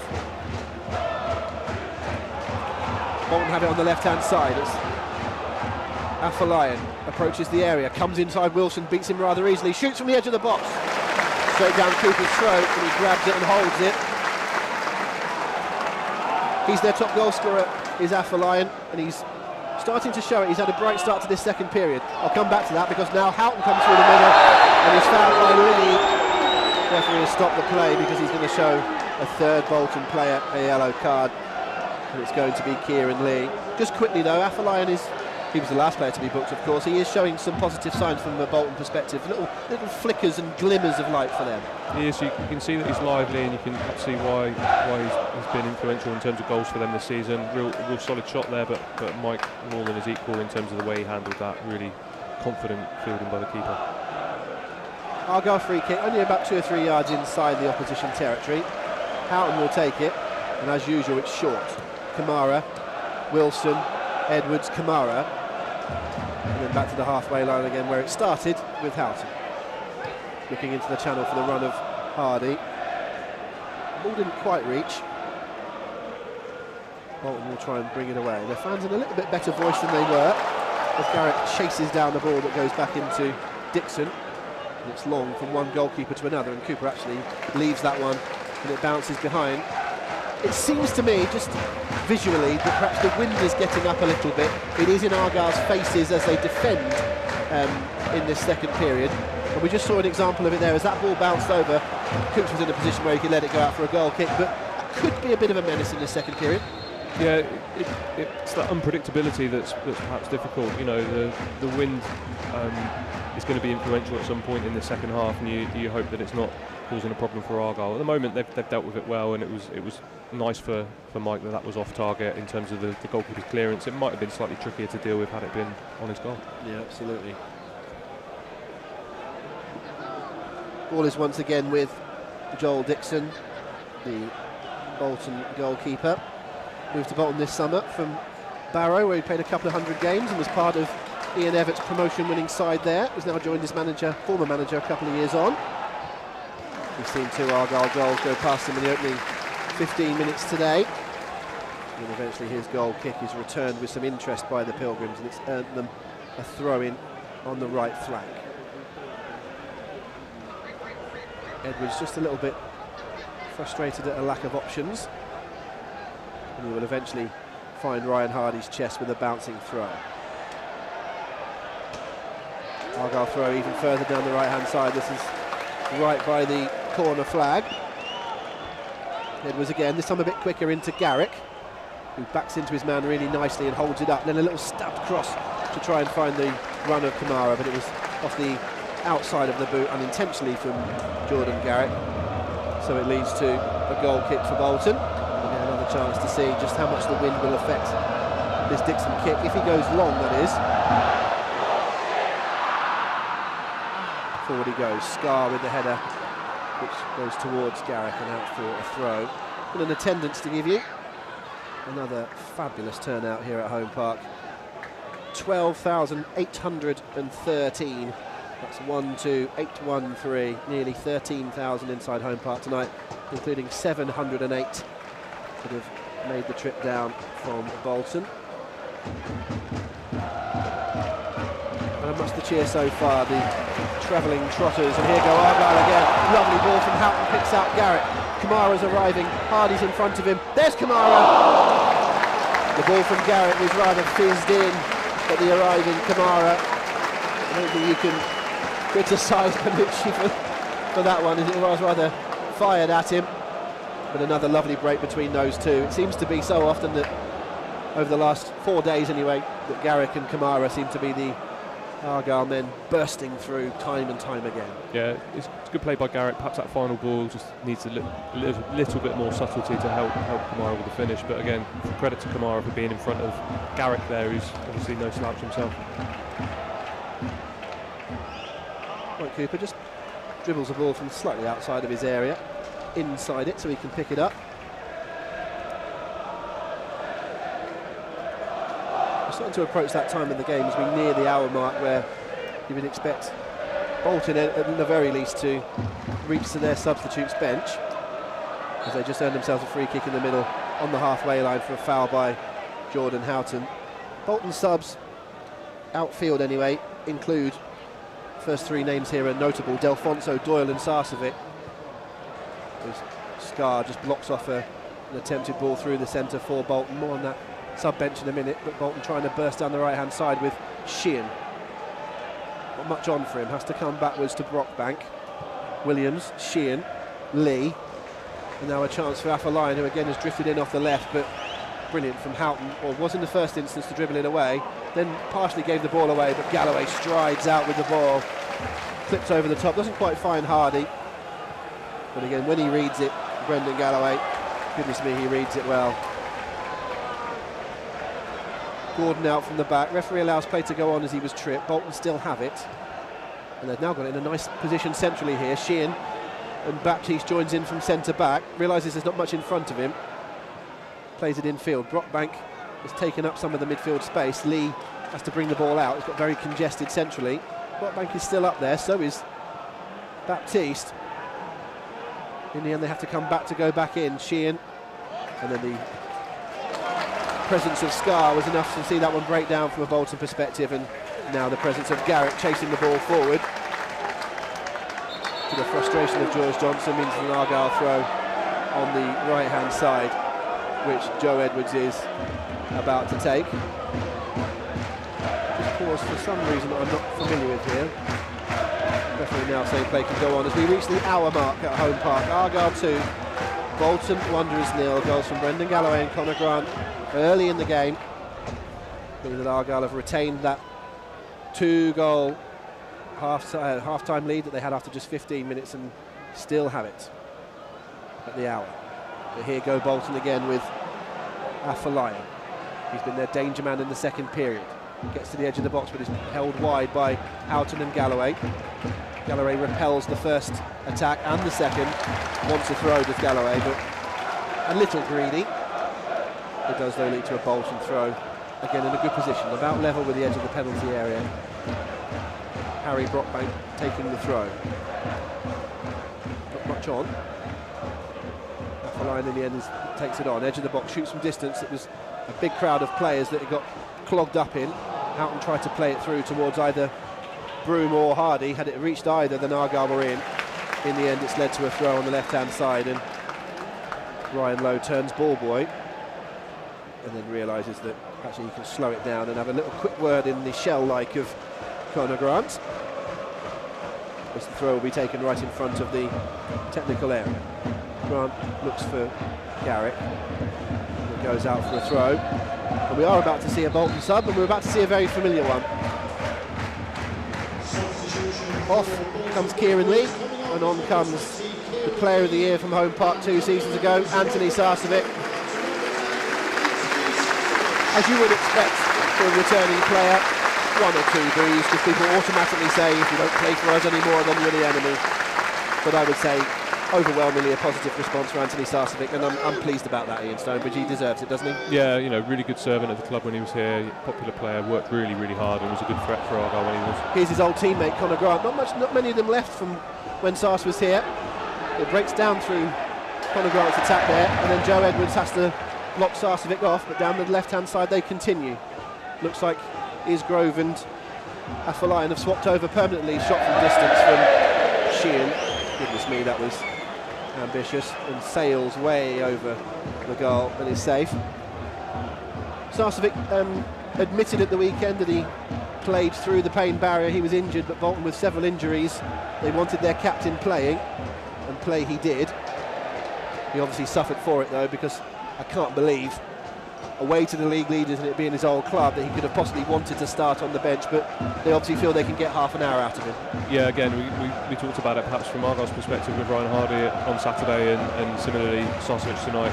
Clearly he's an influential player for them, being almost ever present, if not ever present up to this point. He has been in the league, he's played all the league games. So they'll want to get him involved in this game, and obviously feel that he can do something in this last period. He's got 3 goals as well, got a few last season. They've been very, very, very happy with their acquisition at Bolton. He's already their captain. He's got 3 goals this season, as I say, so he is a danger. Hardy for Argyle, there's a danger of their own, because here goes Galloway coming from the left wing-back position. Well, left centre-back, plays it in field. Kamara! Didn't quite find its way in, flag's gone up. Not quite sure what for. I think it was Garrett trying to get hold of the loose ball after Kamara just got something on it. I think he knew as he arrived there, Peninsula Kamara, it was just a case of getting something on it and directing it goalwards. Galloway, brilliant. I said from left wing back, and I didn't mean that. I meant from left centre back, but what a burst forward. Kamara just steers it. It's beyond Dixon, but just agonisingly off the post. He struck the frame of the goal at the weekend, then went on to score a couple, so hopefully that's a good sign. But he's getting closer. He is. Tricky ball to deal with there. It's on again on one of those on the half volley, which on a slippery night like tonight is really tricky. But he did get enough on it to direct it towards goal, just not quite inside the post there. Great stuff from Galloway as well, joining in that position. When you've got those options, it's so helpful when you can rotate the attacking threat. Here is Kamara with Edwards running in front of him. Nice take by Joe Edwards, and then square to Kamara to run onto. Lovely weight, plays it to Hardy. Is this the third? Hardy takes it wide on the left, shoots. Saved by the goalkeeper. It never really sat for Ryan Hardy there. Bolton have thrown it out quickly. Grant and a couple of teammates see to Isgrove, but Brockbank comes down the right-hand side. We'll go back to that Hardy chance when we get an opportunity. But Bakayoko does really well to play Brockbank in. Inside right, can he pick someone out? Across the centre, it bounces around. Sarcevic tries to get on the end of it. Argyle clear from inside the area. I think the referee has stopped the play for an injury. I think the Bolton fans for a second heard the whistle and thought he'd given a penalty. It's because a couple of players have stayed down. It's Afolayan for Bolton and Mike Cooper, so when the goalkeeper stays down, the referee has to stop it. First of all, we're going to see the chance at the other end. Ryan Hardy, it never really came for him, did it? He had to dribble it wide, and by the time he got to the angle that he did, it was relatively straightforward for the goalkeeper. Yeah, the defender Baptiste there doing well to put himself in between Hardy and the goal and forcing him wider. Obviously the quality of the chance diminished as he went wider and wider there. We've got a couple of changes for Bolton. They're bringing on Owen Doyle, and they're taking off Amadou Bakayoko. That'll be a straight swap through the middle. And they are also bringing on Elias Kachunga for Lloyd Isgrove, and I imagine that will be a straight swap as well, because Kachunga will generally play wide on the right. He can play through the centre as well, but he will generally play wide right, so I don't expect too much to change positionally. But we now see with Sarcevic, Doyle and Kachunga on the field that essentially Bolton have freshened up 3/4 of their foremost attacking positions. Yeah, it'll be important for Argyle to get a handle on that really quickly, and although perhaps in terms of the system it's not immediately obvious there's going to be a huge change, in terms of personnel they'll offer different things, so Argyle will need to be switched on, communicate to each other and continue their good organisation back there. Yeah, fresh legs too is another threat to Argyle. Sarcevic will be slightly more attacking than the the midfielders previously for Bolton, so they've renewed their threat. They've played all of their cards. We're on 66 and a half minutes here, and we're about to restart. The ball is in Mike Cooper's hands. The Bolton fans are the ones doing the booing because they're unhappy at Cooper staying down, but there had been a coming together. Goalkeepers tend not to stay down, in my experience, unless they've had a knock. Of course, Bolton fans not having their favourite nights so far this season are going to be frustrated. Can they play themselves back into it? They do have time, and as we often say when it's 2-0, if you can just nick one and change that momentum, Argyle need to see to it that they don't. Grant under some pressure in his own half, played towards Broom, back to Grant again, in towards the feet of Garrick. It's a good piece of defending by Baptiste. Back to his goalkeeper, knocked forward, flicked on, and Sarcevic is making the run. Is he going to get there ahead of Galloway? He might have done. Sarcevic goes down, Bolton fans scream for a foul. Nothing given. I can't tell whether Galloway there was idling, thought he was under control, is tiring or whatever, but the fresh Anthony Sarcevic had the run on him. And now Bolton have the ball on the right hand side. Lots of space for Kachunga to try and pick someone out. Steers it back, shot comes in, a great block. And Argyle should get it away through Houghton on the halfway line, over the top towards Garrett. He's onside because he started the run in his own half. It drifts past him and out for a throw in. But Bolton have just crept in that inside right position a couple of times now, just been unable to pick out the final pass. They have actually, picking out someone in the box that time, but a really good block from Dan Scarr on that shot, but something that Argyle will need to tighten up on in the next few minutes. Yeah, I stand corrected, you're quite right, they did pick out the person that time, but it was just the block that came across. But Argyle will be careful not to get too deep and not to invite too much on. There's some resemblance of the game against Burton here, isn't there, with a very, very good first half, 2-0, thoroughly deserved, but just a little bit of a tweak from the opposition, and naturally Argyle are getting a bit deeper. Yeah, we mentioned you can't expect, at this level and against the calibre of teams that you find yourself up against in League One at the moment, you're not going to dominate the whole of 90 minutes against anyone. So you knew that Bolton are going to have a spell in the game, and perhaps this is their time, and Argyle just need to ride it out. Lots of space on the left-hand side for Sarcevic, comes in from the left, gets in front of his man, thinks about shooting and puts it wide. The goal that the former Argyle Player of the Year would have been waiting to score looked like it was looming on the horizon. He had so much space on the left, he gets across Kamara, he does everything right there to Sarcevic, and then he just clips it wide of the post. We've seen the returning goal scorer both for and against Argyle this season. It looked like it was happening again there. Anthony Sarcevic will score that more often than he'll miss it, won't he? Yeah, he's created a great little chance for himself there. Looked like he'd done everything right. And I think credit to some Argyle defenders there, really putting him off right at the death there, and Mike taking up a good position, forcing him to put that wide. Bolton are definitely creeping into this one. Their chances are getting better and better. And now Grant has tried to play it down the line and is pressured by Brockbank. Fair play to Conor Grant, who's made a good recovery here and manages to play it off of a Bolton player, and it leads to a goal kick. Harry Brockbank roars in front of these 700 travelling supporters to try and get them going. And there is definitely a momentum here. The noise is coming from the away end, and there is a little bit of a groundswell on the pitch as well. At the moment, the score sheet is still 0. There's exactly 20 minutes to go. Argyle 2, Bolton 0. But this is game on here with 20 minutes to go. It definitely is. You can see the Bolton players have got their tails up. They've perhaps been buoyed a little bit from those arrivals. The subs that have come on seem to have given them that fresh impetus at the moment. You've got to think that Ryan Lowe and his coaching staff might be thinking about making a change here to try and stem this flow. Galloway with a header onto the halfway line, headed back in towards Doyle. First time we've really seen him since coming on. Owen Doyle, he's given away a free kick. If it's a name that you think you recognise, I'm sure you do. 33 now, Owen Doyle. Been around lots and lots of places. He always scores goals. 3 so far this season, but 19 last year as Bolton got promoted. 25 in 28 the season before as Swindon went up. Here's Argyle making a change.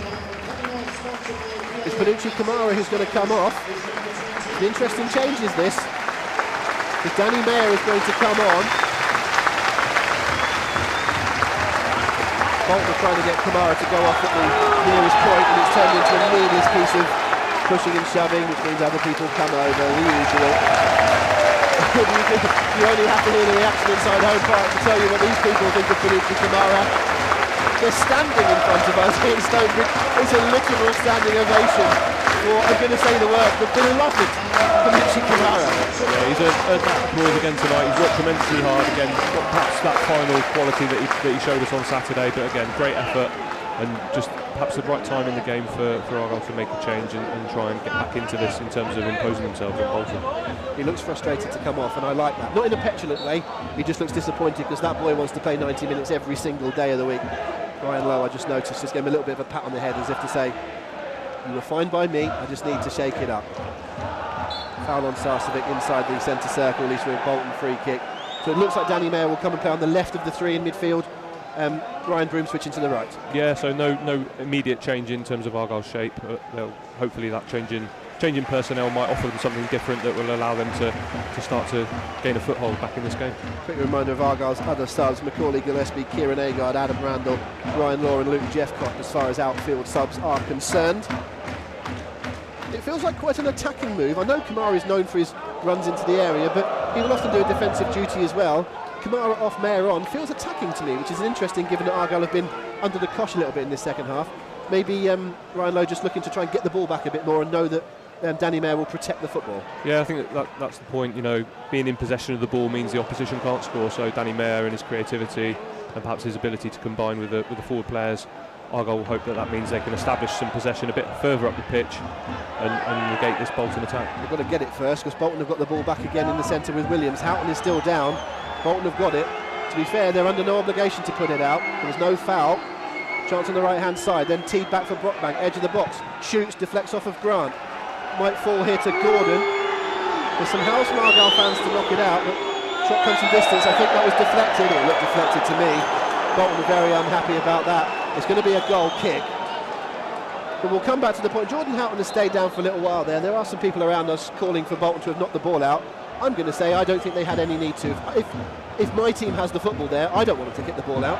What do you think? Yeah, I think it's easy to say when it's in that direction, but obviously, like you said, if the boot was on the other foot or the ball was in the other team's possession, as you say, I'm not sure that we'd feel the same way. So, you know, clearly Jordan Houghton got caught there and he stayed down, and Bolton's prerogative in terms of being 2-0 down is to go and try and make something of it. And Argyle's job is to play to the whistle, play until the ball goes dead, and make sure they defend properly up until the end of that attack. Yeah, I agree. I always think that the referee is the man in the middle, and if he thinks the injury is severe enough, he has the power to stop the play, doesn't he? So I've never been a fan of teams putting. If there's nothing going on, if it's deep in your own half, then of course put it out. To make sure the player's okay. But it's Bolton's prerogative there, I feel. Houghton's okay. He's okay. I think he's walking to the sideline alongside a member of the Argyle medical staff, but I'm sure he's okay.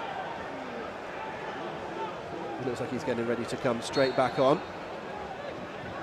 We'll restart with a goal kick, as much as Bolton wanted a corner, and to be fair, I thought it was a deflection as well. Nothing was given. It's an Argyle goal kick. The referee just gives a little warning to Mike Cooper to hurry it up. That's a couple of yellow cards this season, does Mike Cooper. Won't really want to have too many and start flirting with bans. Bolton look for Doyle, that's overhit. This will come through to Cooper, who may well leave this for a goal kick. Actually just grabs it and dribbles inside the area. Waits for Doyle to approach him before picking the ball up. We should say this is game number, how's my maths, 14 of the season. The cut-off in terms of yellow cards is after 19. For the likes of Jordan Houghton and Dan Scarr, who are both on 4 at the moment, should they be booked today or in the next 4 or 5 games, would incur a one-match suspension. But if they can get through to 19 games, then it'll have to be until someone reaches 10 before they're suspended. Doyle drops deep for Bolton, picks the ball up in his own half and then clips the ball through towards Sarcevic. That's not going to reach him. In fact, it was a little bit heavy and skimmed off the still wet but not completely sodden home park turf. A very quick word why Argyle have it at the back for all the rain we've had today and indeed this week.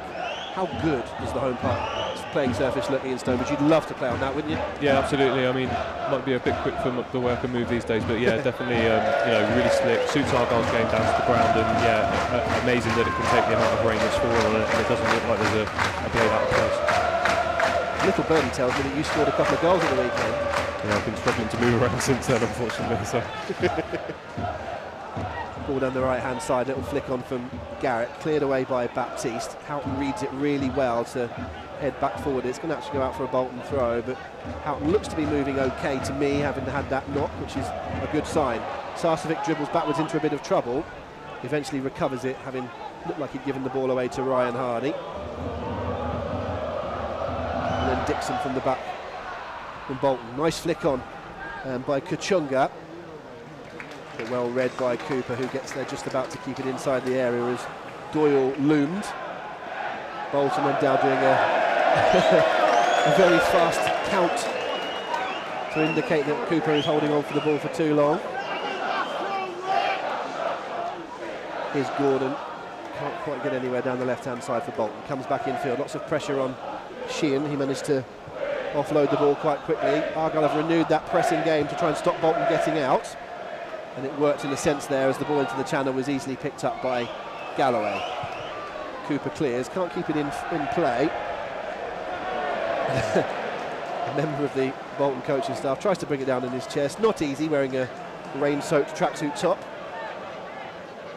And he manages to return it to his player, Brockbank, who after getting the ball back has tripped it towards Scar. Oh, he can't have known that Sarcevic was behind him. Scar heads it back to his goalkeeper. And he's rather got away with one there. He can't have known that Sarcevic was lurking. In the end, it's gone through to Cooper, but that was way too dangerous for my liking. Yeah, he clearly didn't know he was there, but it was such a good header by Scar that it's actually gone straight to Mike. So he has got away with that one. But yeah, Argyle really need to do something just to calm the nerves here, get the crowd back excited again, and get the game back in their court really. Wilson sees the ball back through to Cooper. The next time it goes dead, Argyle are going to bring on Luke Jeffcott, who I can see getting some final words of encouragement from Kevin Nanscoville. I would say the most likely player to come off is Jordan Garrick, but we'll see. Ryan Hardy, I don't know how much Ryan Hardy's recovered from his illness last week. Here is Garrick, can't quite keep hold of the ball there. Williams, Sarcevic, good ball. Doyle's got two to his right. Brockbank comes infield. Danny Mayer, he said we brought him on for his ball retention skills. He's not actually really had the ball at his feet yet, but he comes back there to win a tackle. And it is Garrett who comes off. But I'm going to say from an Argyle perspective, we talked at the weekend about the subs coming on. You don't mind having a player like Luke Jeffcott to come on as a substitute with the last 11 minutes on the clock, do you? No, absolutely not. And it's that hunger that these subs are going to have to show, because they know that now there's competition for these places. You know, it's not a given that anyone gets picked here. So Luke will want to come on and make an impact in these last minutes, and hopefully keep himself in the starting 11 as a result. Williams tries to pick the ball up on the edge of the box for Bolton, but Ryan Broom now doing a defensive shift, managed to get the ball up the park, and it's a throw-in on the right flank for Bolton. Brockbank just showing some frustration as it took a long time to get to him from the lower Mayflower. Baptiste along his back four to Johnston, and now Sheehan. He's dropping deeper and deeper, is Josh Sheehan, just trying to get Bolton going. He's managed to get the ball through the centre and then out to the right-hand side to Brockbank. Held on to, just in play. Brockbank towards the edge of the area. Afolayan gets onto his right foot, shoots, deflected, double deflected. Wilson clears to about 30-40 yards out. Baptiste is going to get caught on it by Jeffcott. Jeffcott got a toe on it, but it didn't quite get towards Hardy. Bolton try again, down the left-hand side. Gordon, looked like he slipped on running there. He's gone down. That's an Argyle free kick, I think, if anything. Referee just allows play to go on. Edwards to Houghton, and then to Mayer. Takes his touch. Man on his back, holds the ball. Continues to hold off Williams, and then plays it across to Wilson to the appreciation of the home park crowd. Wilson to Jeffcott. Broom. Not quite accustomed to seeing Broom on that right side of the three in the middle, but he does well with the ball there to Wilson. Down the line by Edwards, looking for Hardy. Across goes Baptiste to win it. And Argyle just having the ball, it might only be for a minute or so, but just having enough of the ball here just to try and play themselves back in and just set their own tempo. Yeah, a little bit of credit to Luke Jeffcott there as well. You know, just come on the pitch. He's worked quite hard a couple of times to close people down, but they're offering an option and allowing Argyle to move up the pitch with a bit of linkage. And here is a chance to get a shot away for Hardy. It was sudden Argyle throw-in that got Hardy in a bit of space. Deflected shot and then cleared away to Argyle's left, Bolton's right, and it'll be yet another Pilgrim's throw. Just under 9 minutes remaining. Argyle 2, Bolton 0. Good link up there between Jeffcott and Hardy to get the latter into the area. Grant's throw down the left-hand side, gets to the byline, crosses, deflected, and it's behind for a corner. And this is what you need, isn't it? Entering that crucial final period of the game, you want to control your own narrative. You're 2-0 up, but Argyle haven't been in control at all of this second half. They've kept Bolton at bay. Now they want to make sure that they control themselves over the line. They haven't, and I think it's also really important. You know, the crowd that have turned out tonight. It's a horrible night weather-wise. They really want to make sure they go away on a positive note. So it'd be great if they could do something in these last few minutes. Corner from the left into the near post. It's attempted to be flicked on.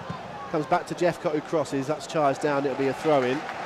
I think they meant that, Argyle, the low cross from Houghton. It looked like he scuffed it, but there was two men making the run across the front. So I assume that they meant it. It's led to a throw-in on the left-hand side, which Conor Grant won't be in a hurry to take.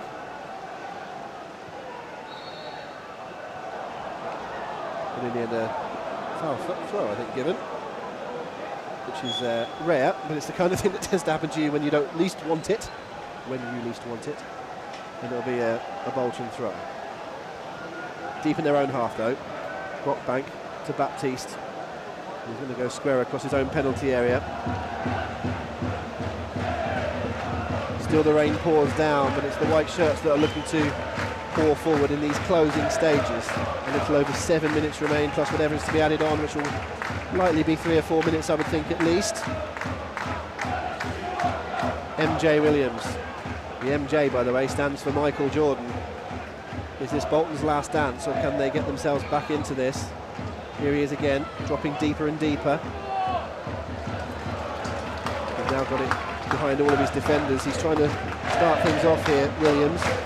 Nothing on, and that's to Argyle's credit. Managing to restrict Bolton to any advances. I wonder if they've got players forward a little bit too soon sometimes. Williams, Sheehan are the ones trying to start things off and don't have too much to find.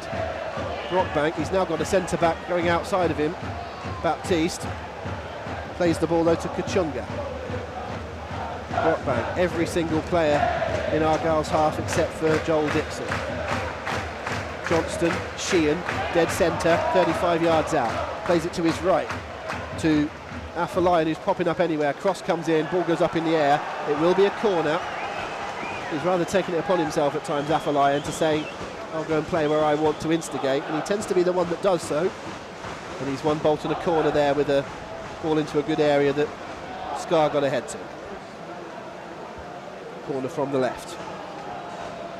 Bolton bring most players forward. There's a couple on the edge of the box. There's another player just a little bit proud of the halfway line, or for the centre circle, I should say. In it comes, near post, flicked on. It's wide. And again, Bolton are absolutely furious as they want a corner. From the angle that I'm at, I can't possibly comment on that one, but their reaction was rather visceral. Let's have a look on the replay. In it comes. Little flick on. I think it did get a little touch, didn't it? Was it Mayer that was tracking across? I think they probably are a little bit hard done by there. They really won't think it's been their night at all, will they? They won't, and you know, those little things that start to build up in terms of frustration. You know, there was a point for Bolton in the middle of the half where for a couple of players it spilled over a bit. You know, from Argyle's perspective, it's the way they want it to go. Nice flick by Hardy. Jeffcott picks it up and spins really well to his right. Edwards comes in field, plays it into Jeffcott's feet. He's got time to turn edge of the box, clips it towards Hardy. It's too hard, but Grant will appear. Mayer's in space if he can cut it back to him. Here he is, Danny Mayer, inside left, stands his player up, comes in on his right foot.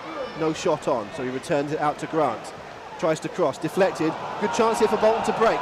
Lots of space for Sheehan, 3 in front of him, now 4. Sarcevic, too heavy, through the rain, and the slide of Sheehan was all enough to pick it up, and Broom stretches away for Argyle, down the right flank, tracked all the way back by Afolayan. Broom eventually finds his way to the right side. That was a slip rather than a foul, but Argyle do still have it with Edwards, and it is an Argyle throw. What was really important for Argyle at this stage in the game, you know, even though Bolton broke there, Argyle had 5 players behind the ball, lots of insurance, and eventually, with the players recovering back, Sarcevic forced into a misplaced pass there. So great effort and great organisation from Argyle. Throw down the line, looking for Jeffcott. He goes to ground, possibly having been clipped on the way, but I don't think it's taking much for anyone to go over at the moment. If anything, the conditions are getting worse. But that won't bother anybody in green right now. There are 3.5 minutes remaining of this 90. Still Argyle lead by 2-0. The goal scored in the first 15 minutes. You can't win a game in the first 15 though, you need to see it out. And here is the ball on the halfway line, just for the first time maybe just stopping as that started to roll there. Just a few puddles started to come up. We're late enough in the game that it's not really a worry to the fixture. Here's Hardy, turns the ball round the corner. That's not going to run on towards Mayer. How does that start to affect the play now then? After 87 minutes, we're now suddenly getting a change in conditions because the ball, it's not running like it was, is it? It's holding up in the puddles. No, I think from Argyle's perspective, it just means they'll take less risks. They'll take more care perhaps with their passes, more care with their clearances, and just make sure that the ball ends up away from the goal in terms of the area of the pitch. Bolton free kick, after line being held by Galloway. He takes it quickly. He tried to get an Argyle player booked there, I think, by taking it quickly and said he wasn't back 10, but he just gave the ball away, and Argyle bring it on. Mayer, Jeff to Hardy, onside, flag stays down. Hardy in the left channel, wanders towards the corner flag. I think he wants a bit of help. In the end, turns back and presents the ball to Mayer. Not much on for him, drifts infield. Grant runs past him, looks for the feet of Hardy. Not sure he really wanted to play it into that sort of area and give the ball back to Bolton. Risky pass of their own though, picked up by Edwards, reaches the edge of the area. Jeffcott is there for the square ball. Jeffcott! Oh, he's not wide. To be fair, that was under pressure from Baptiste. Wonderful play by Joe Edwards, had the anticipation to stop it, but he tries to tee up Jeffcott. Just wasn't quite on the plate, was it? Maybe the conditions played a little part there. That really would have killed things off. Yeah, I think Luke just realised there at the last minute the defender coming right across would have stopped and blocked it if he'd let it run across his body and hit it with kind of the inside of his right foot, which I think is what he'd prefer to do in that situation. So good defending, and Luke just off target there. Bolton ball forward just reached the edge of the area, or nearly reached the edge of the area, and Mike Cooper took no chances on the ball not quite rolling out and kicked it forward. It's a Bolton throw about 15 yards into the Argyle half. It's thrown backwards to Johnston. Williams on the halfway line, square to Baptiste. Brockbank is again, you can just see that ball just not travelling, and it really nearly didn't reach Sheehan there. That was nearly a good moment for Hardy to go and pick it up. Players are now having to take a bit more care just to fire it in that little bit more. This could work either way. It could be a Bolton attack that breaks down, or an Argyle player not quite reading it, but sloshing their way down the right hand side are Bolton. Doesn't quite come off with the ball into the feet of Brockbank. Here's Jeffcott, tries to dig it out and play it towards the run of Hardy. Bolton win it back. Just too many white shirts as Argyle not committing bodies forward, understandably so. Jeffcott chasing around, sloshing around. It's more Gene Kelly than Luke Jeffcott running around up front there at the moment, but Argyle not quite singing in the 3 points as yet. Nice little ball round the corner, chance here down the left hand side. Got to be a chance here for Bolton. Can they square it towards Doyle? Just couldn't get the ball out of his feet. Kachunga could have played it with his left, tried to get it onto his right.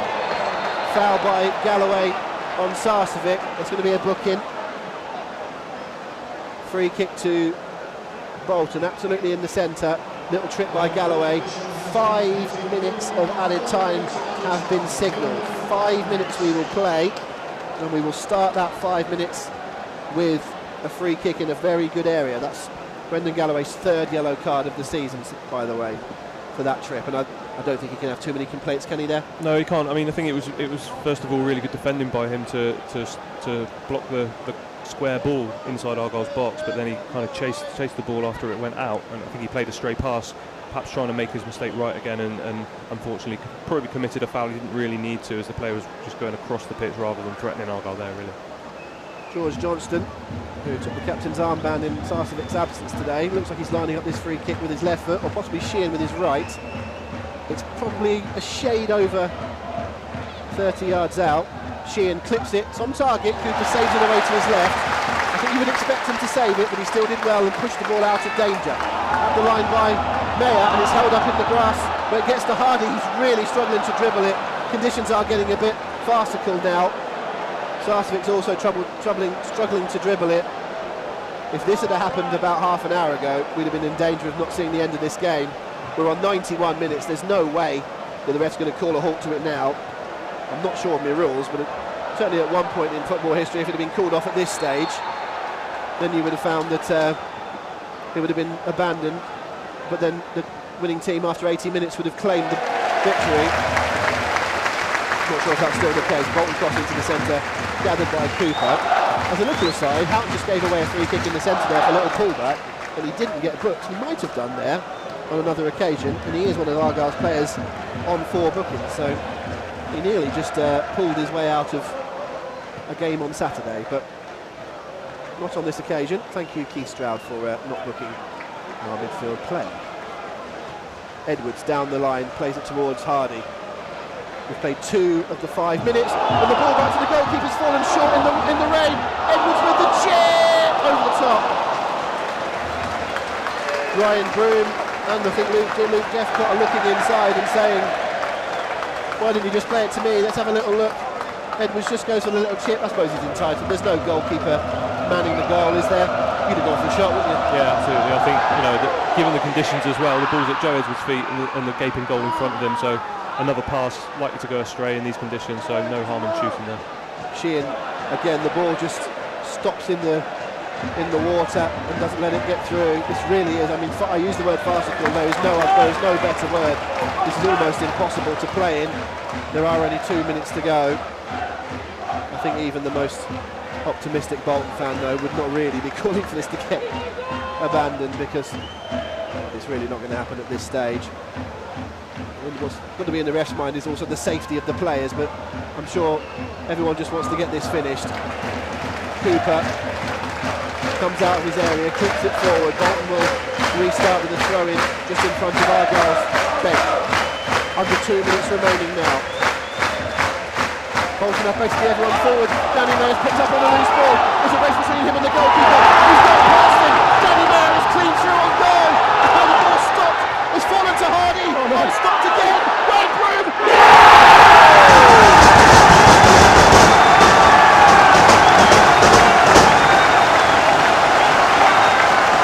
Argyle sealed this game with a 3rd goal that I would say was possibly the most ludicrous in the home park history. Danny Mayer was tackled by some water. Ryan Hardy lost it to a puddle, and then Ryan Broom came in and smashed it into the roof of the net. Meteorological things aside, Argyle had 3 goals and they had 3 points. That was different. It was a goal. Amazing, yeah. I think Danny Mayer deserves some credit for actually getting the ball as far up the pitch in what you could only describe as a long-range dribble, as he did. And then at that very last moment, the ball just getting stuck, and the follow-up. Ryan Hardy, first of all, I'm sure he'll be gutted that he wasn't able to get out of his feet and finish himself, but Ryan Broom fortunately there to take up the sack just behind him and fire it into the roof of the net. In conditions that are seeing a certain Daly, T warm up on a 10-metre board, such as the water that is engulfing Home Park, it really doesn't matter, because Argyle have their 3rd goal. They have 3 points. And I'll stop short of saying they'll retain their position on the top of the table, because I don't know the scores elsewhere. This goal difference could see Argyle usurped in that position, but I really don't think so. No, it's Galloway and Doyle who go splashing around. It will fall loose to a Bolton foot. Can they get the shot away down the right-hand side? It's Houghton that just about conjures it away through the water and out for a throw-in on the right-hand side. The ref's had enough!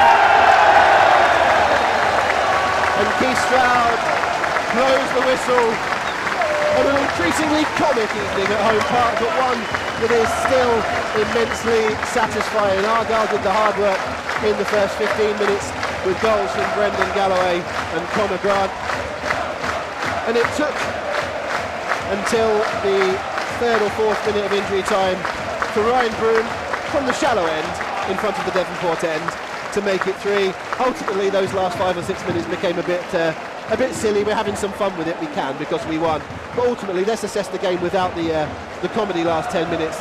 Argyle, I won't say rode their luck in the second half. They certainly sat off and allowed Bolton onto them. Over the piece, they deserve their 3 points, do they not? Yeah, they do, definitely. Perhaps other than the chance that Sarcevic had, we can be looking at that thinking it's a really sound defensive performance by Argyle in the second half, which came after a really positive attacking display that I'm sure entertained the fantastic turnout here at Home Park this evening. The players on the pitch are doing their handshakes. This is the point where we customarily just hold on. Even our stadium PA man Alex is holding off on Sweet Caroline. The anticipation is there for everybody. If nothing else, we'll certainly wait for Ryan Lowe to do his Devonport end antics. He's put his flippers on, he's got his goggles down, and he is approaching the Devonport end. On you go, Gaffer, all yours.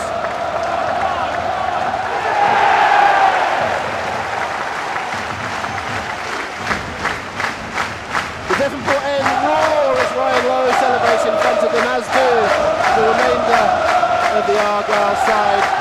The Pilgrims stretch the unbeaten run to 13 games, still to be beaten here in the league at Home Park.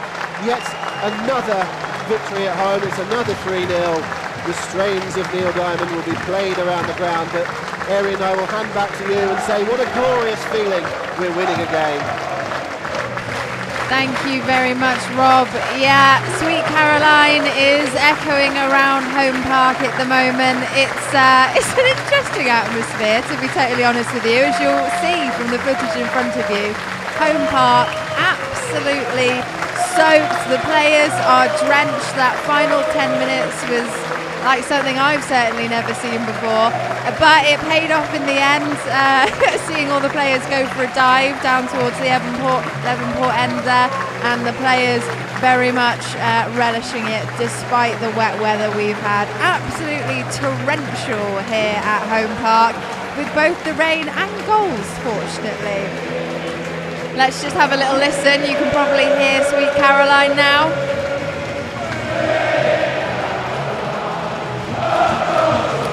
Crowds are giving the team the accolades they well deserve. There's Mike Cooper giving a wave as he goes across the pitch.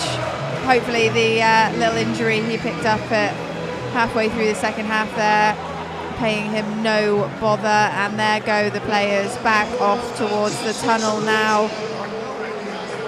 Luke Jeffcott giving a round of applause, as Ryan Hardy as well, opting for a long sleeve, which is probably only weighed him down even more in the wet weather we've had this evening. You can see elements of the pitch there just under their feet where the water has completely built up. It was certainly an interesting end to the game, but a good one nonetheless. 3-0 to Argyle here at Home Park this evening. Let's take a look back at some of those highlights with Rob and Ian. Yeah, let's be quick also to begin with, because we've got 2 goals very early in this highlights package. This was a great Argyle move that led to the first goal. It led to a Conor Grant cross, which was nearly knocked home by Ryan Hardy, but from the corner, the Pilgrims took the lead in Stonebridge. Yeah, we talked about the far post corner, which caught Bolton unawares, and a really kind of creative finish by Galloway there to get the ball in the net with a nice back heel. Watch this second replay. Just keep an eye on Galloway, folks, at the near post. It's gone over him, but look at his anticipation to get where he needs to be. That really is a striker's instinct. Yeah, back in the middle of the goal, back where that ball's likely to end up from the header, and a really good display there. Conor Grant here. That heavy touch from the first touch, but what a wonderful second one as he strokes the ball into the corner. That's not a lace, is it? That's a pass into the corner. Yeah, it's a really clean strike, and obviously with the conditions as they were at that stage in the game anyway, skidding across the turf and nestling in that bottom corner. Third goal of the season for Conor Grant, who had an exceptional first half. While you see these highlights from the first half, which we have seen at half-time as well, obviously we'll certainly focus in sharply on the second half highlights, but I do want to say very quickly a massive shout out to the Argyle ground staff, because while the rest of us will do this and pack off and go home and be on our sofa in the next hour or two with a hot drink or a beer, whichever you choose to take in, they're going to be out here doing a bit of work on the pitch. I'm sure it'll be a difficult one. And if anyone is wondering about the pitch and questioning it, it was absolutely flawless for about 80 odd minutes, and then you just simply cannot hold the amount of rain that any pitch in the country would have been soaked by this. Positively diluvian as all this weather comes down. So I do want to say a big shout out to Chris Ralph and the team. Chris, you can actually hear on a recent episode of the Argyle podcast if you're interested in more about how the ground staff work. But back to the game and back to the highlights that we're seeing. There's another piece of Conor Grant magic down the left-hand side, and we'll notice as we look at this in its totality, the first half highlights, that it was almost completely Argyle. In the second half, I suspect we're going to see a lot more Bolton highlights. Yeah, we will certainly. We know that Argyle ultimately are where they are in the league. They've been taking opportunities, and it shows the value of it again tonight, in that the time in the game when they were on top, that's when you do need to capitalise on that and take the chances, and Argyle, fortunately for them, did that in the first half tonight. It seemed to be that Bolton had to put some bodies on the line, such as they did on a couple of occasions here, practically their entire back four blocking off that particular chance. There was a few Argyle players I felt that were involved a lot more in the first half than they were the second, but I suppose that's the nature of this kind of performance. When it's backs to the walls a little bit, it is harder to shine as an attacking player, isn't it? And so in the end you revert to that whole team ethic of making sure that everyone does their individual jobs. And I want to touch on something extra. It's the first Argyle clean sheet for quite a few games.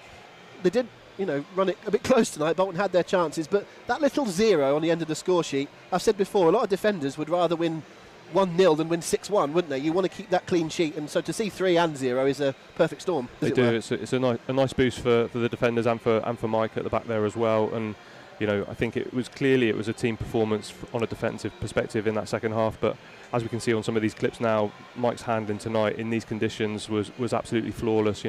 Not even a flicker of a fumble at any point. Really solid, and again, the confidence that breathes throughout the rest of the team is a real positive for Argyle.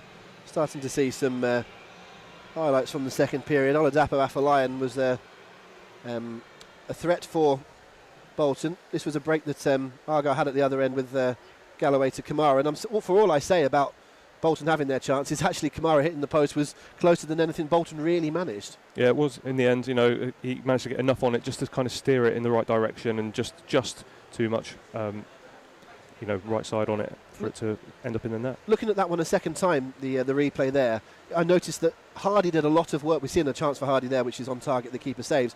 But in that one that led to a Kamara chance, it's Hardy playing the ball on the left-hand side with Galloway. He simply can't do the build-up and be in the area at the same time. That's where you need your Kamaras making those runs, don't you, so that Hardy can drop off and play that role. Absolutely, yeah. You're always looking, obviously, with 2 up front for one who's involved in the build-up and the other one to be in the box. But yeah, you definitely then need midfielders to join in to make sure that you've got that coverage, so that when balls do come across, you've got people there in the positions to take advantage. We just saw an Anthony Sarcevic chance there, which was possibly Bolton's best one.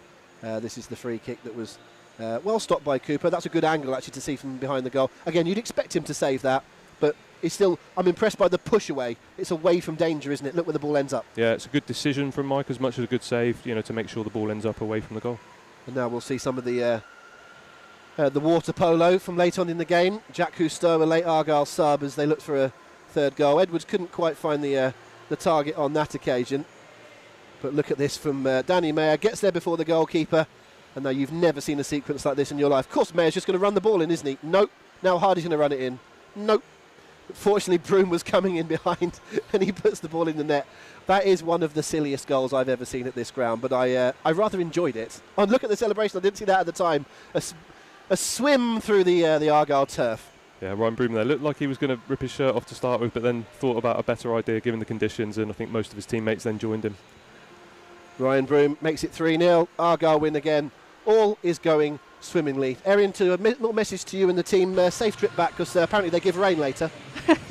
Thank you very much, Rob and Ian, for that summary of the game.